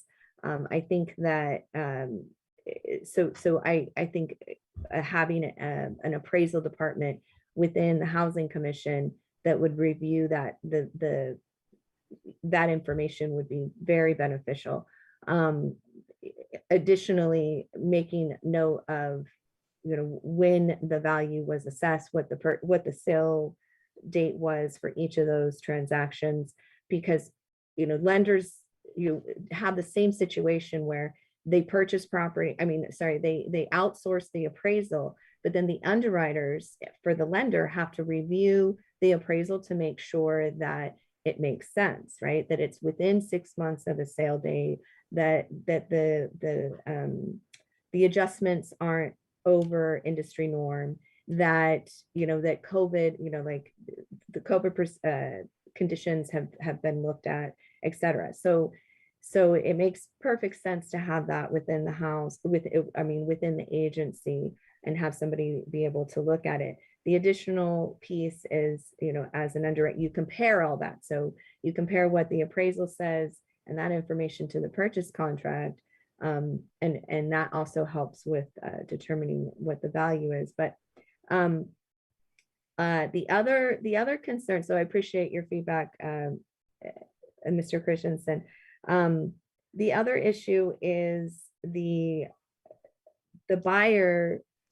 I mean, in preparation for coming on the commission, I looked into a couple of transactions, and the thing that was the most frustrating for me was the fact that buyers should, and we're the buyers, when the agency is the buyer, we should never be paying the commissions on a real estate transaction unless, and I confirm that in the commercial real estate arena, because the seller is the one who traditionally pays the compensation, the commissions.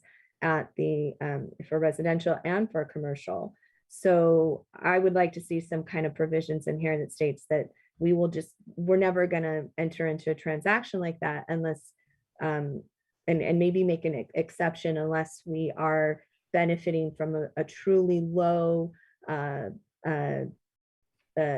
purchase price, and that we can back that up with a second appraisal. That's typically done, also on large contracts or on issues where on sales where it's either a high value or they have a question about the validity of the loan of the appraisal. So we could create an exception for that, but I just wouldn't, unless the Housing Commission members can come up with a scenario where it makes sense for a broker to, for us as the buyer to ever pay for the commissions, I'm against it.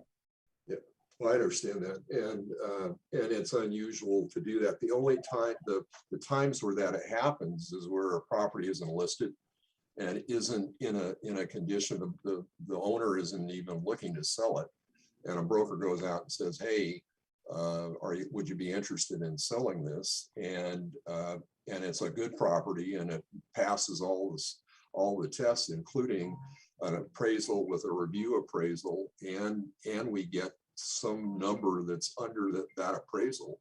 That would be the only time that I would recommend that the board go forward with it. And number two, each one of these projects and properties will come before this board with a full disclosure of what's been done with respect to the due diligence.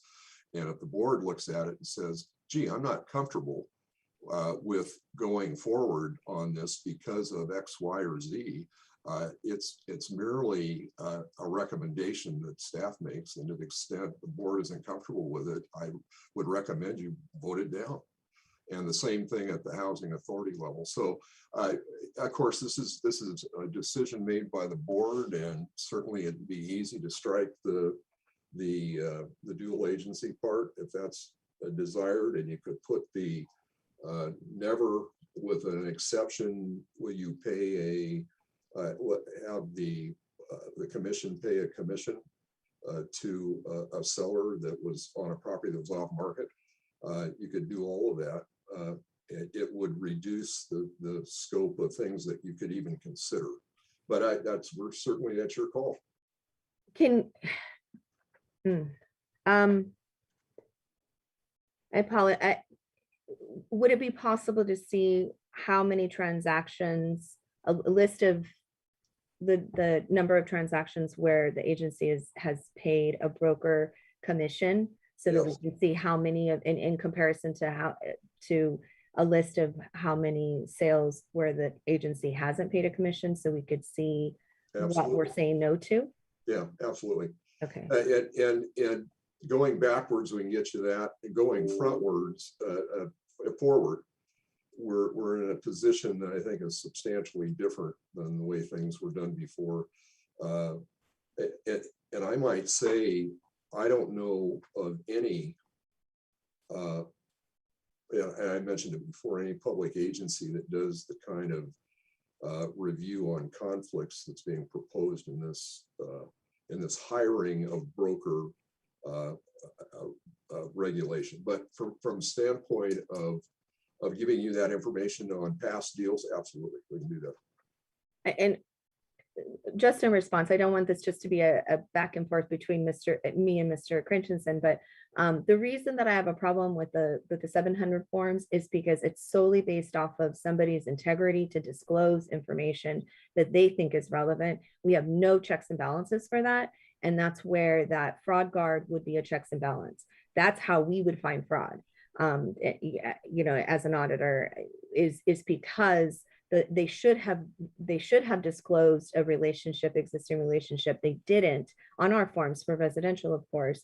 Then because we did our due diligence as a lender and found that there was an actual relationship, then we would deny the loan, not because we wouldn't have had the person disclose that information, but because they didn't disclose it to begin with. And what I'm hearing right now is that we just don't have that type of checks and balances to see whether or not these brokers are telling us the truth until it's too late, right? So So two things. One is you've sold me on the fraud guard. So if you can just get us the information on that, there may be competitors to that that are as good or better. So the staff can certainly look at that. I would recommend getting it. Two, I've tried many condemnation cases, and as you may know, in a condemnation case, you get similar properties that are put into evidence that you compare and you check off similarities and differences between that, and based upon that, the appraiser comes to an appraisal amount. And as part of that, you ask for a chain of title that shows the lending and the purchasers and the sellers within a period of time to make sure the entity that's being condemned isn't making a great big fat profit as a result of a purchase for 4 weeks before the condemnation takes part. So that's easy to do. The title companies we use, we just ask that they give us a chain of title that's looking at both seller and buyer, but also give us lending, so that we can see whether or not there's private lending involved. That's an instance where you can get a friend that's doing something and you have a relationship. That's an important thing to look at. All those things are important. And what I'm proposing with respect to going forward is that we do everything that's possible, and anything that anybody suggests that makes this a better process, I'm for it. Thank you. I had, okay, and lastly, I think the only other question that I have is, brokers aren't the only ones that have conflict of interest. Title companies, escrow companies,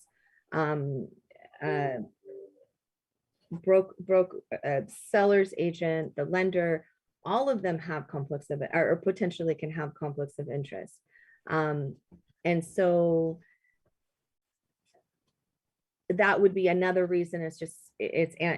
That would be another reason why having something like Fraud Guard, where we would be able to enter, the agency would be able to enter in all that information based off of the purchase documentation, right? So the purchase contract, the appraisal, the title company, the escrow company, et cetera, and have all those names and information collected and then evaluated to see if there's any existing relationships depending on properties that are being, the property history. And just so you know, Mr. Christensen, this Fraud Guard would also tell you what the title history is for the seller.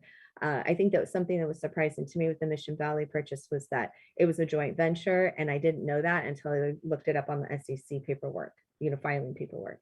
So the joint venture piece would also be included in there. And so I think,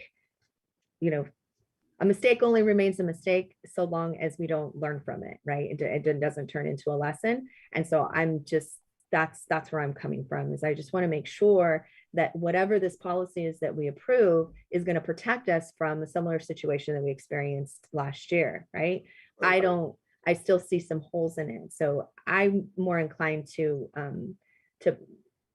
I would actually like to look at the documentation that we're discussing and the revision before approving this, but I don't know if that messes up with anything in the process. I don't know how that affects anything else that we have coming up the pipeline.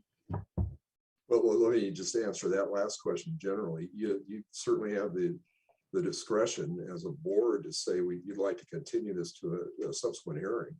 And consider it after looking at something. That happens often. It'll have the effect of delaying the hearing by the housing authority, but that's all right.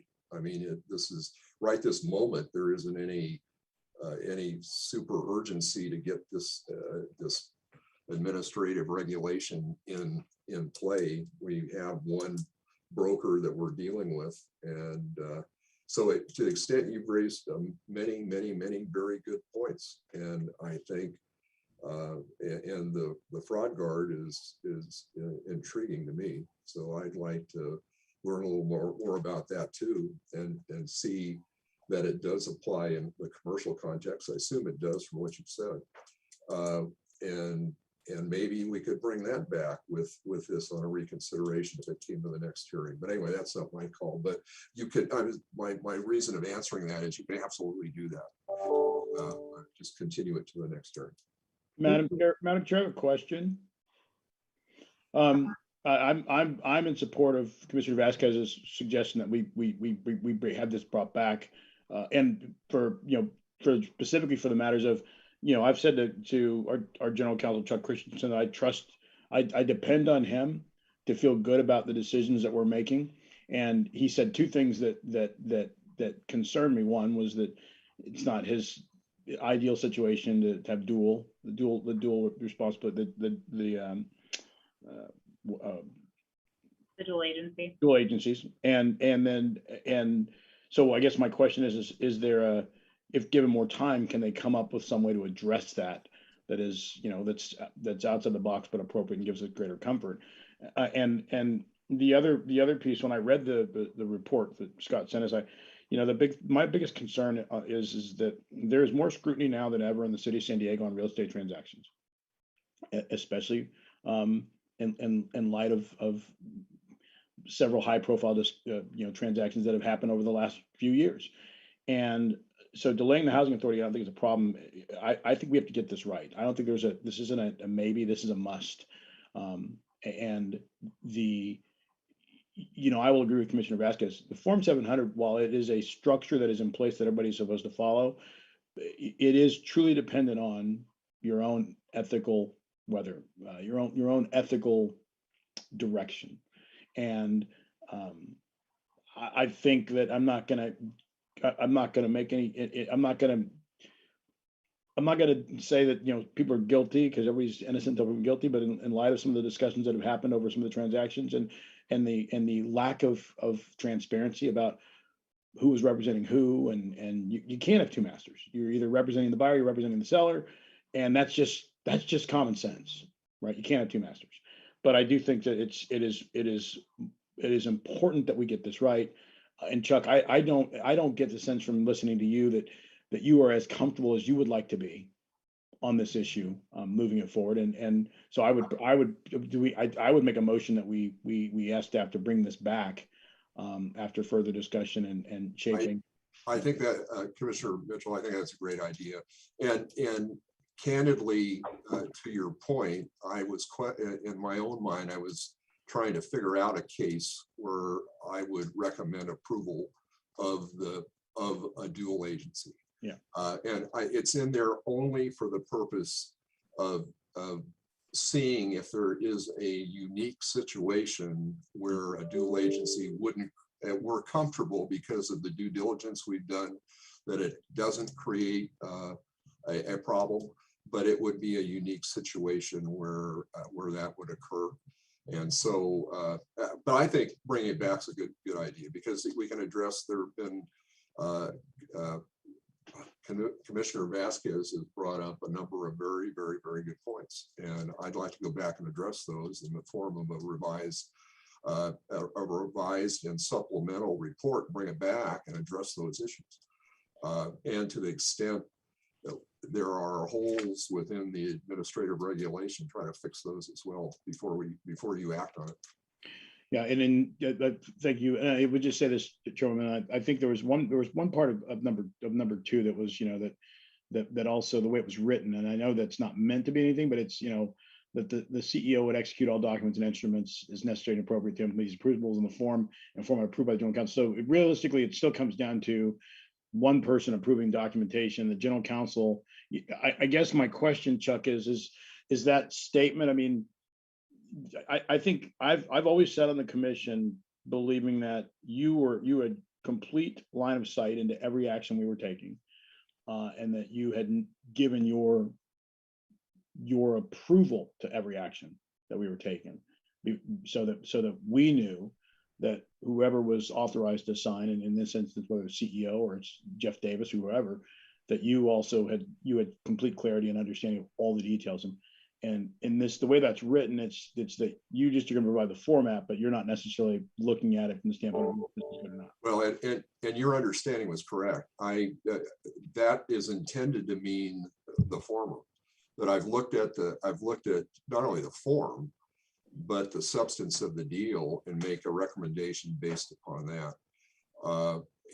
And so that is what's intended. And to the extent, and that this is in here, by the way, to deal with an instance that we used to have repeatedly, where we'd get an approval on a board matter and something would come up in an escrow that was really a technical change that needed to be made.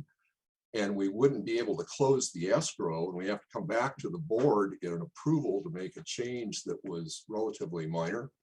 And I like Commissioner Vasquez's suggestion on another matter today. And to the extent there's any change to some document that's that is going to be made, that's brought before you originally, I suggest we do what she recommended there and bring it, let you all see it. Yeah. Okay. So that's you've heard my concerns. I think again, I think we need a motion to have staff to bring this back, but Chairman, that is up to you. Well, I think Commissioner Hester had some comments. We'll go to her. Through the chair, yes, thank you, Madam Chair. I'm really curious about the fraud guard, Commissioner Vasquez. Are there other agencies? Well, it could be part of sort of, the staff taking it back. I also to taking this back or tabling this for the next session. I'm for that. Let's get this right, because we need to protect our resources that we've been tasked to do.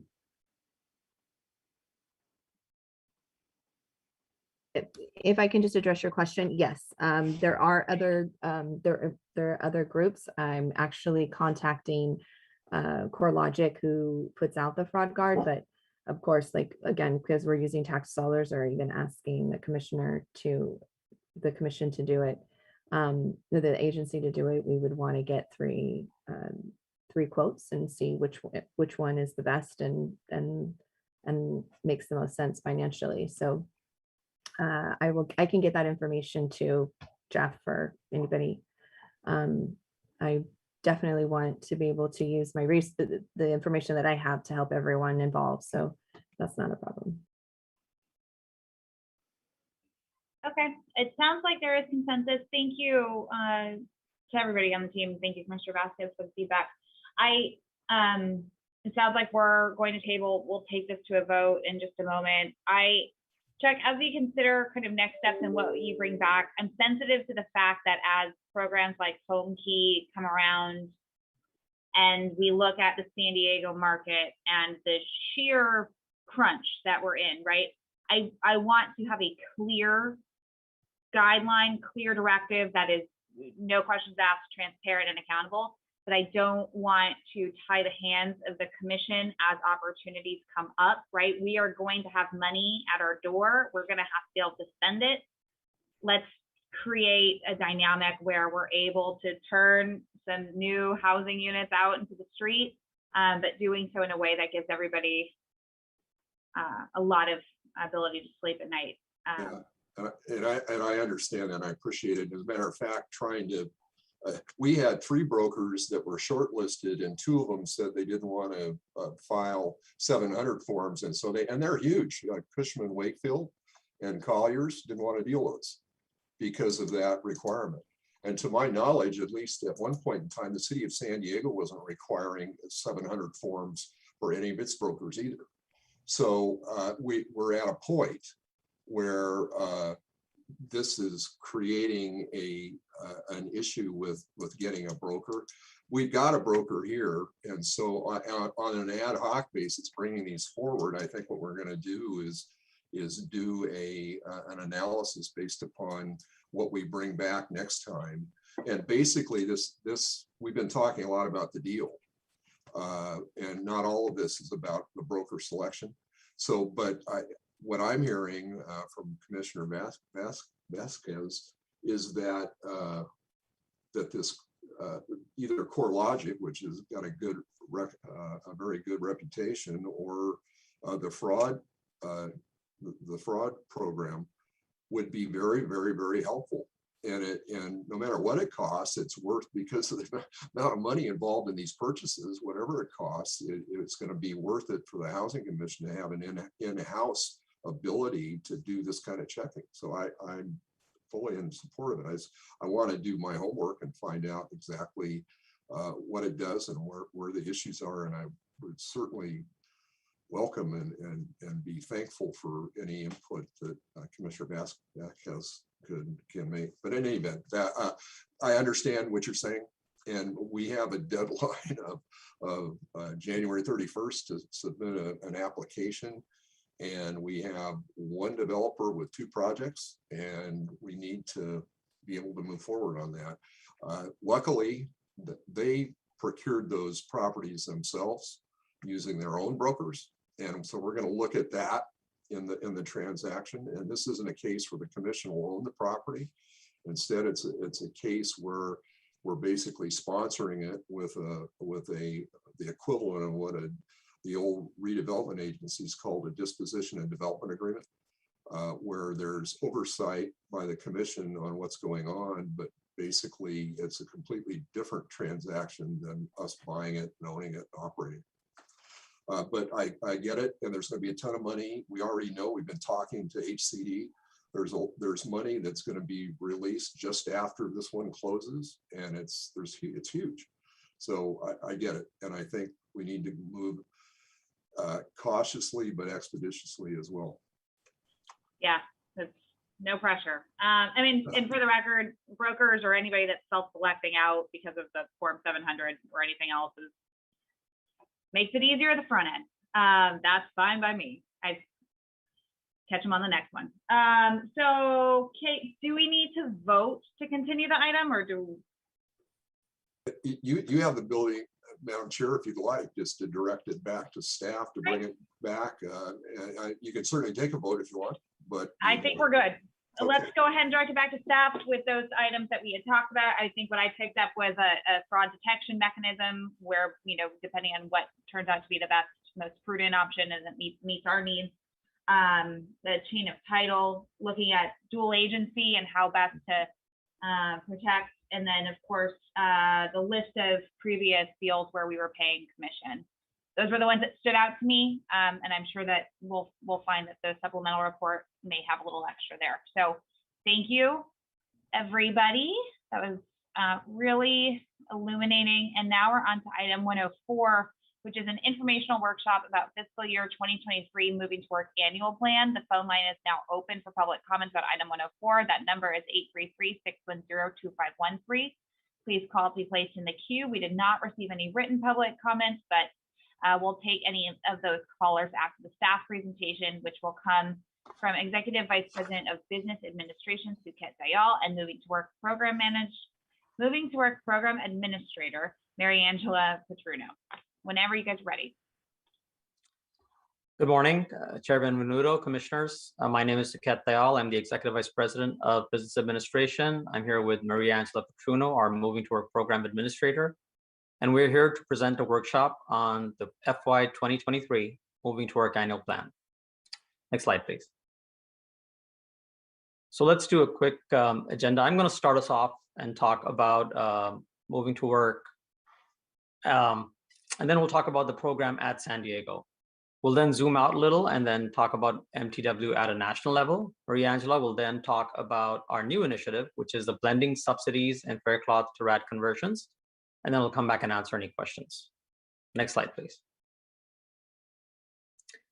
So we are one of 39 public housing authorities original that have the moving to work designation. And this is from the US Department of Housing and Urban Development, or HUD. This status allows us the flexibility to design innovative ways of providing housing assistance to low-income families. This is done, the process is by proposing initiatives, which we do in our Moving to Work annual plan, which comes to approval for you, and then approved by HUD. But they're required to meet one of 3 HUD statutory objectives. The first one is administrative efficiencies. So this is where we look to ways to streamline some of the archaic processes. The second is helping families achieve economic independence. And the third is increasing housing choice for our families. Next slide, please. Now, local housing authorities are best situated to identify housing needs in our communities and design solutions to address them within the context of federal oversight. This is the true power of MTW. And at San Diego, we strive to maximize this flexibility. And as you will see, it's not just in our rental assistance program, but it's across the agency. Let me share some examples. In the rental assistance department, our rent reform initiative is Path to Success, which modifies the rent calculation for families and encourages positive outcomes. You're going to hear a workshop right after this one by Asusana and Stephanie on the Achievement Academy, which is also part of the MTW program, which is a state-of-the-art learning and resource center and computer lab, no cost to our participants. Let's talk about homelessness and how we use MTW to address local issues. Some examples are our sponsor-based subsidy program, where we partner with nonprofits that provide the services. So it's a 1-2 punch. We provide the housing, you provide the services, and it's a holistic approach that our families receive. Similar concept is used in boutique partnerships with the Monarch School for the Homeless and San Diego State University under their Guardian Scholars Program. We have a Moving On program, which is designed for homeless individuals that do not require the intense level of services, but still need the housing subsidy, which allows us to create flow in the system as a general. Many of our initiatives align with the Community Action Plan on Homelessness. Let's talk about development and how we're using it in development and preserving affordable housing. One of the initial initiatives was to ensure the preservation of our housing stock. We conducted a detailed GPNA Green Physical Needs Assessment on our portfolio, and then successively allocated moving to work dollars to rehabilitate our properties to exceed housing quality standards. We've used this flexibility to acquire affordable housing. As Emily noted in her presentation, we're at over 4,000 units of affordable housing. And we've used MTW to support preservation efforts. MTW has truly transformed our agency. Next slide, please. So let's step out and take a look at MTW at a national platform. We are a demonstration program, and every 10 years, we come back up for a renewal. In the last round of contract negotiations, Congress stepped in and extended our contracts and also permitted the expansion by 100 new agencies. So HUD has initially divided that into 4 cohorts. It's now 3 cohorts. In the first cohort, 31 new agencies joined the MTW front. Now these are smaller agencies, so they have less than 1,000, we call them units, but basically they have less than 1,000 vouchers or public housing units. In the second round, 10 agencies came on board and they stepped up, they signed up for a stepped or a tiered rent cohort. So we have the original 39 plus the 41. So we're a total of 80 agencies. On the graph that you have, on the map that you have out there, the ones in yellow are the original and the orange are the new agencies. There's a national collaborative called the MTW Collaborative. San Diego is very involved with the collaborative. Mr. Gentry serves as the vice president of the collaborative.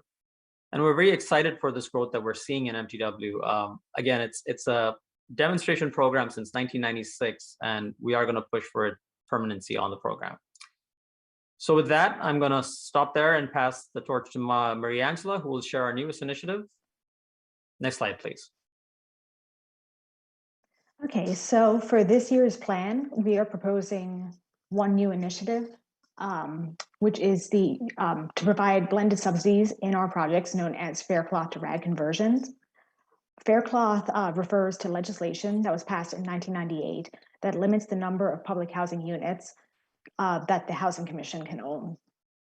The current Fair Cloth limit for the Housing Commission is 1,409 public housing units, and we currently operate 189 public housing units, which means that we have about 1,220 units available under the Fair Cloth Authority. RAD refers to HUD's Rental Assistance Demonstration Program, which converts public housing units into Section 8 Housing Choice Voucher units. And in April of 2021, HUD announced the availability of Fair Cloth to Rad as a way for housing authorities that have units available under their Fair Cloth limit to develop additional public housing on a temporary basis. Once these new units are developed, the public housing can then be converted under the HUD RAD program so that the units can operate under the Section 8 project-based housing voucher program. And then any units that undergo a RAD conversion in this manner are then able to receive a RAD subsidy. Next slide. HUD considers the RAD subsidy to be RAD rents. These RAD rents are received alongside the share that tenants pay to meet the total contract rent of the unit. And in some cases, the rents received through RAD along with the tenant share might not be enough to cover the total contract rent. And in this case, HUD has provided some guidance to moving to work agencies. Moving to work agencies are able to apply for the flexibility to use their moving to work funds to operate a subsidy that covers the remainder of the contract rent. And under this proposed new initiative, due to the RAD rental subsidy received after conversion, the amount of moving to work funds used to subsidize these newly project-based units would be lower than the average subsidy that the Housing Commission currently sees for project-based housing units. The lower average subsidy should allow for more households to be assisted while also increasing the number of available units to families that have an income below 80% of the area median income. Next slide. Here you can see an example of a breakdown of the rent sources in a new project-based unit that would be converted under Fair Cloth to RAD. In this example, the RAD subsidy from HUD is $500 for the unit, and we are having a tenant share in this example of $400. Combined, these two amounts come up to $900 towards the total contract rent of $1,500, which means that an additional $600 is needed to pay the full contract rent. In this example, moving to work funds would cover this remaining $600 amount. If Fair Cloth to RAD were not available, moving to work funds for this unit would need to meet $1,100 so that contract rent could be met. However, because of the additional subsidy through the Rental Assistance Demonstration Program, we only would need $600 in moving to work funds for this unit. Next slide. This initiative is presented to the board this morning as a workshop to receive your comments and questions, and we anticipate returning to the board at your next meeting to recommend approval of the fiscal year 2023 Moving to Work Annual Plan with this proposed new initiative. This concludes our presentation, and we're available for any questions or comments that you may have. Great, thank you, Scott. Do we have any callers? We don't have any callers on this item. Okay, and any commissioner questions, comments? Commissioner Vasquez. Hi, thank you. My only question is whether or not we're going to have numbers to determine how much of a savings this would be, so we can compare what we think we would normally spend in subsidies without the project versus the number of people that we think would qualify for this with the project, so we can get a real amount of cost benefit analysis. I can at least provide our current average subsidy that we have towards our project-based vouchers right now. And as of November, it was about $1,072 per unit. And on our calls with HUD over the Fair Cloth to RAD conversion process, they did mention that RAD rents typically are lower than the full contract rent. So we do anticipate receiving some sort of subsidy from them, but it all depends on the unit, and it's a new program, so we aren't too sure on what the actual RAD rent would be until HUD would get back to us on working with a project. Okay. Let me answer the question a little different. So there is going to be a lot of steps that we're going to take before we initiate something like that, and the 600 was just an example that we're using just for very, very simple numbers. It's not an actual project. It is just an example that we used. One of the steps that happens is when we do look at an acquisition, we need to determine what the rent is. And then at that point, HUD does tell us this is the market rent that they are willing to provide. Things that are happening on a parallel track, you have Build Back Better going on. You have a change that might come to our capital fund needs, which means the amount of HUD dollars might increase even more. But at bare minimum, just going back to the example, if HUD provides any kind of dollars, it's going to be cheaper than if we were to go out and project-based voucher the whole thing ourselves. So any amount is better than the amount that we're doing. But of course, the maximum amount that they provide, that's best for us.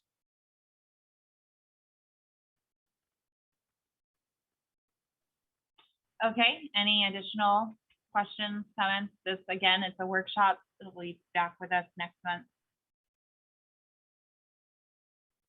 Okay, all right. Thank you very much. Appreciate that, Saket and Mary Angela. Thank We you. have one final item, another workshop. Item 105 is about the Housing Commission's Achievement Academy, which you heard a little bit about earlier. The phone line is now open to public comments on item 105. That number is 833-610-2513. Call be placed in the queue. There were no written public comments, and we'll take any callers after the staff presentation, which will come from Executive Vice President of Rental Assistance, Azucena Valadolan, and the Vice President of Workforce Development, Stephanie Murphy. Whenever you're ready. Thank you. Good morning once again. Stephanie and I have an informational presentation to share with all of you today about the Achievement Academy and the new programming we've developed, along with the successes we've experienced over the past few years. Next slide, please. The Achievement Academy remains a vital component in assisting participant households improve the quality of their lives and increasing self-reliance. Services are provided to rental assistance and public housing participants. In fiscal year 21, over 19,000 Section 8 Housing Choice Voucher Program participant households were assisted. However, the need for rental assistance is much greater, with an approximate applicant waiting period of over 10 years. About 84% of participant households are considered extremely low income, and 63% of our participants are elderly and/or disabled. 37% of our participant households are considered able to work, or work able as we refer to it internally, and are typically the households who enroll in our self-sufficiency services at the Achievement Academy. Next slide, please. In 2010, we established the Achievement Academy, which is a learning and resource center that's geared towards assisting participant households to become more financially self-reliant. The Achievement Academy is located at the Housing Commission's main office in downtown. However, during the pandemic, we've managed to continue our service delivery virtually through video and telephone conferencing. Services are provided in 3 core areas, including employment placement and career improvement, financial literacy, and access to income supports. Next slide, please. Stephanie will now elaborate on the services provided at the Achievement Academy. Thank you, Azucena. So I want to go over some of the services that we provide. The Achievement Academy provides work readiness workshops, such as interviewing or resume writing. We have access to training. We have financial education and coaching. I have 5 credit counselors, certified credit counselors, that help provide that service. We have our family self-sufficiency program. We make sure that everyone's receiving the benefits that they qualify for through access to government benefits. We have employer recruitments, computer training. When the pandemic hit, we were able to provide a variety of computers to families to make sure that they have what they needed. We also have soft skills. So if individuals need goal planning or how to deal with difficult people, we have those programs as well. And then we also offer specialized program, multi-gen, single parent. We have a new digital media program, and then our certified nursing assistants. Next slide. I'm all about the outcomes. So I wanted to give you guys a 5-year overview of the outcomes and what we have seen, and some of the transitions that have been made. So in the last 5 years, you can see here all of our core services. We did have an increase in the pandemic to providing more services to individuals. It's slowed down a little bit this past year. We've seen a reduction in increase in earnings just because of the situation that was going on. We had a good trajectory before that. Our hourly wage has increased up to $16.81. Our participants' place have decreased a little, and we've provided more services for our families on financial coaching. You'll see that increase substantially. And because of that coaching, we have seen an increase in the credit score. Next slide. One of our core programs is our family self-sufficiency program. It's a 2-year program, and to enroll into the program, you need to have a career plan. To graduate from the program, you must be working 32 hours a week and be off TANF, or welfare assistance. You are able to earn up to $10,000 into an interest-bearing escrow account.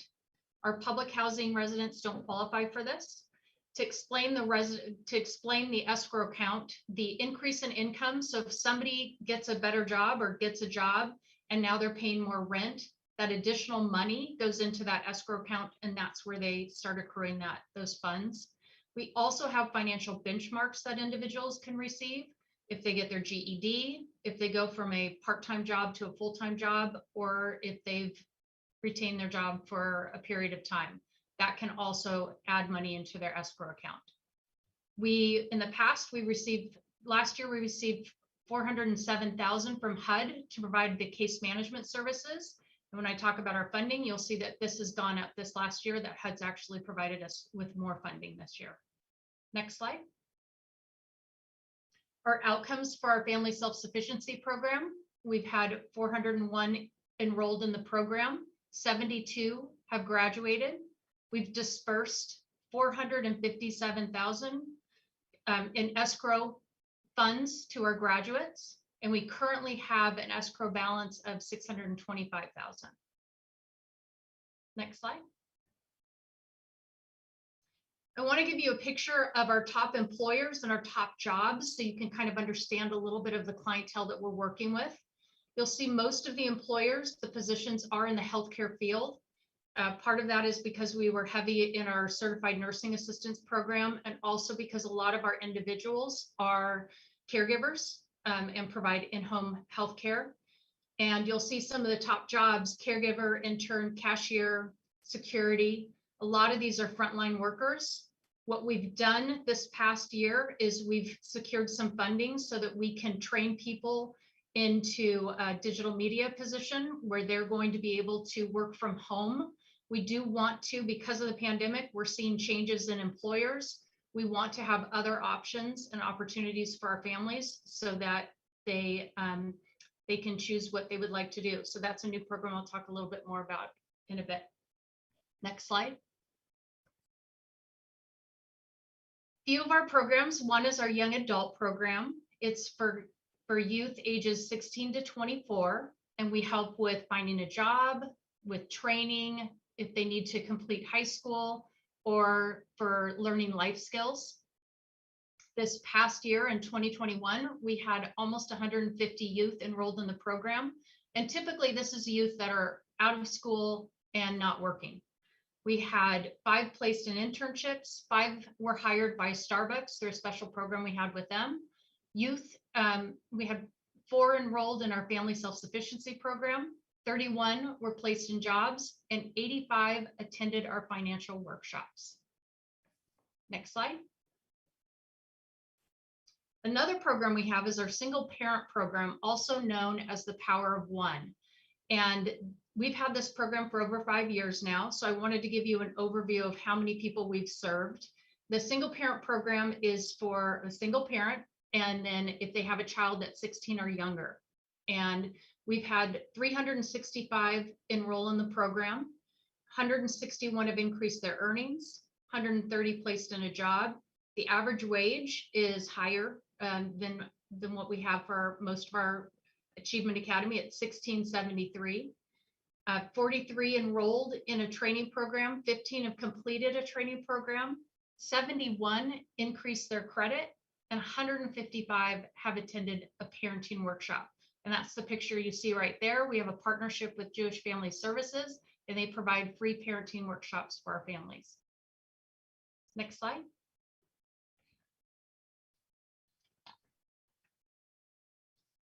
We received funding from Local Initiative Support Corporation, LISC, in partnership with Citibank, and they funded us for our Bridges to Career Opportunity program.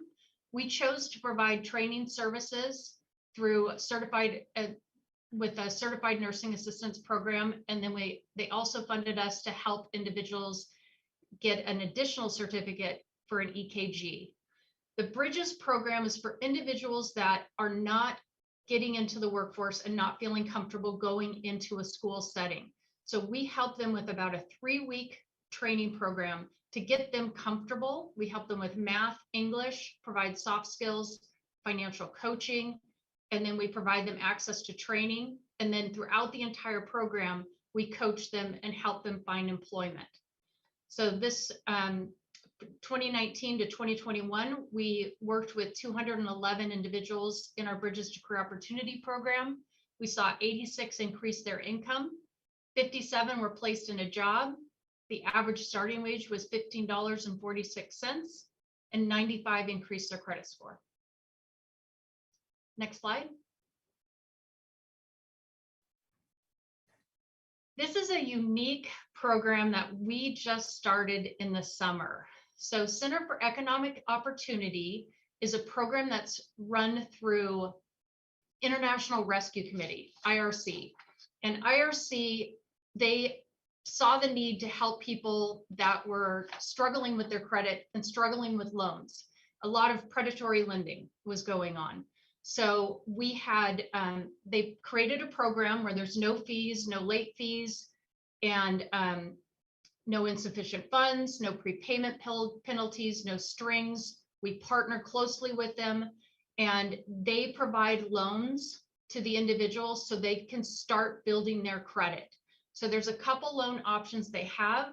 The lowest one is just a little credit building loan where they start paying back. They might get a $300 loan and pay that back. And so they're building their credit, all the way to, we have people that have 35% interest rates for their car loan. And so they'll reduce that predatory lending rate down to 9%, pay off that car loan, and then that individual has secured up a lot more money and they're able to pay that loan off quicker. And we do have some of our families are Uber drivers or Lyft drivers, and they have these predatory loans that they've been able to secure to get a car, and then their families are in dire straits being able to make those monthly payments, especially when the pandemic hit. We've had 28 people go through this and secure loans so far, and over 60,000 has been provided to them.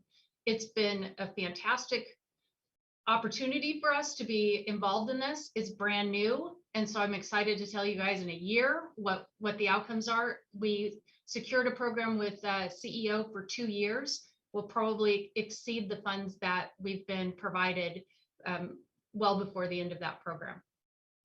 Next slide.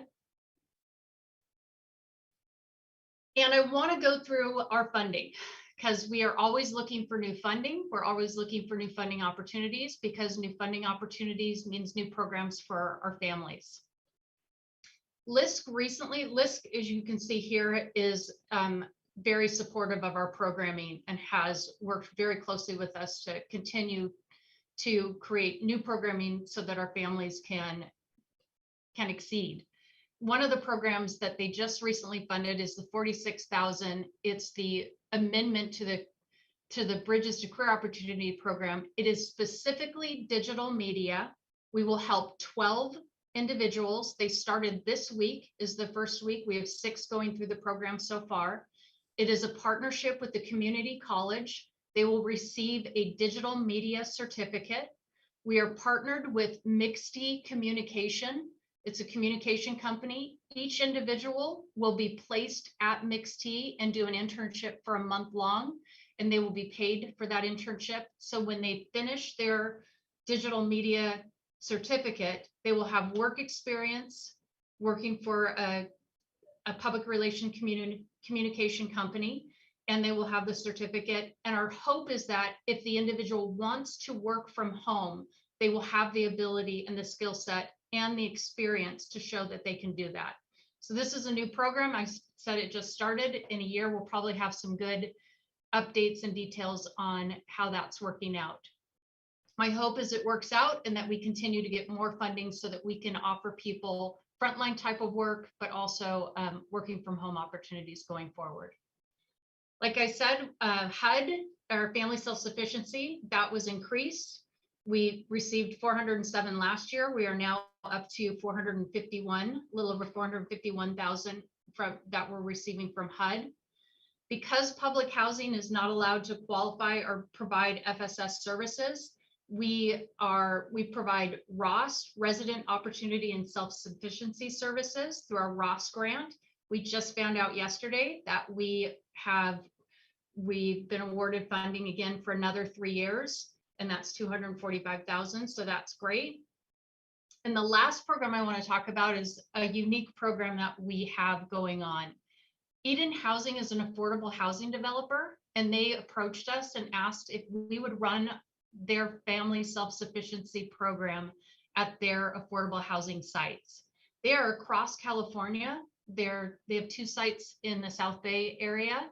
We are providing these services to 25 residents in their housing. It is a 5-year program where we've received $75,000 a year. We're in our first year. It's been extremely successful. We are currently in talks of running a program in Hayward.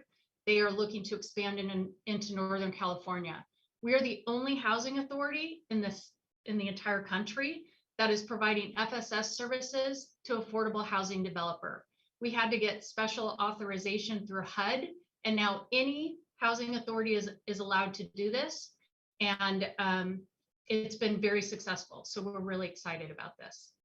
So that shows you the total funds that we have here. And then our next slide. We have a video so you can hear firsthand the impact from one of our clients. The quality of life after receiving the voucher for myself and my family has drastically improved in so many ways.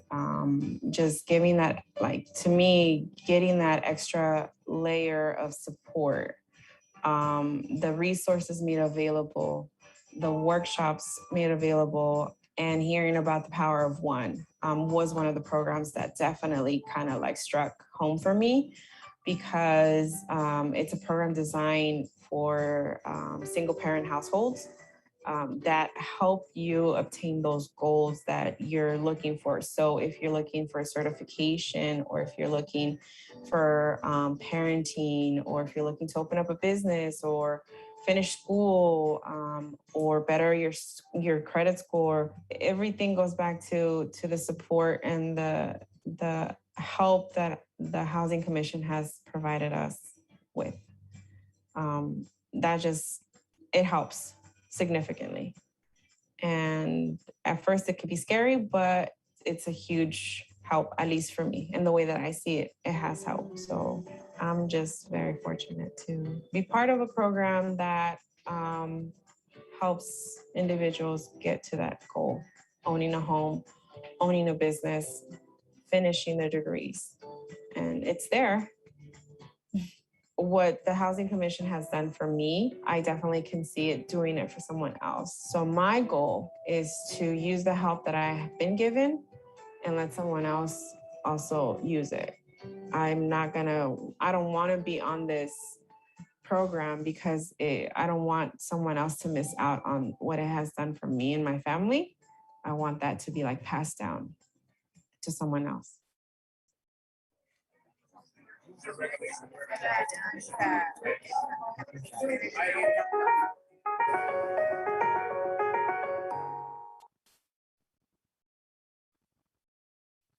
Any questions? Thank you. We'll go ahead. Any commissioner comments, questions? I just want you to feedback. Yeah, Madam Chairman, I would just say that I love this program, Stephanie. Kudos to you and the entire team.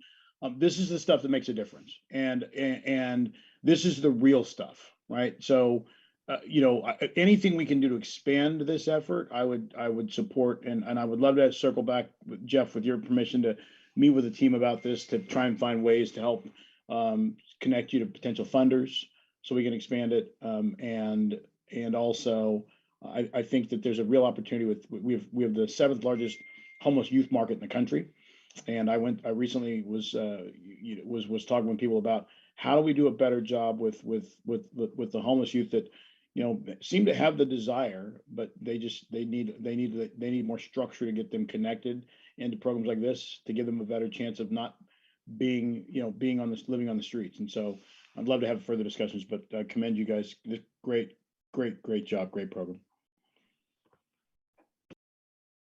Commissioner Hester. Yeah, I would just say I've had the opportunity to tour, with Stephanie, this Academy, and I highly recommend, Commissioner Vasquez to do the same. This is such a powerful program that we have that really provides direct one-on-one service to our community that's so impactful in people's lives in long term, so good work, Stephanie. Thank you. I just had one quick question. Maybe you covered it, but there was a lot of information, a lot of really good stuff there. How big is your team? How many people are working on the Achievement Academy? So I have 7 caseworkers. I've had 7 caseworkers since I've been around. So we've had a small but mighty team. We've got a total of 12. Wow, that's incredible. And even the budget, I mean, 900,000 and change, and the real life putting people on a path to stability this is one of my favorite things that the commission does. Every time we hear these stories, it's really, really incredible. So just thank you for the presentation. Thank you for everything you're doing. As more opportunities come up for funding or grants or anything like that, I hope that you won't hesitate to ask any of the commissioners if our organizations or any of the other groups that we're affiliated with within the community statewide could be of service in supporting you or anything like that. I think that we may be underutilizing ourselves in regards to supporting your program. So and Chair, if I could just add, this is one of those areas where moving to work is really, like Suket said, it's transformed our agency. And moving to work is really the primary funding source for our Achievement Academy. We showed you some of the other funding sources, but it's our moving to work funds and our moving to work ability that really allows us to do this work. That makes sense. That makes sense. Moving to work is often the unsung hero, and I'm sorry we didn't have more glowing things to say about it. We do appreciate and value moving to work. Of course. Okay, well, folks, I think that brings us to the conclusion of our meeting. Unless we have anything else, we'll go ahead and adjourn. It is 11:27. Thank you, everybody. We'll see you soon. Bye.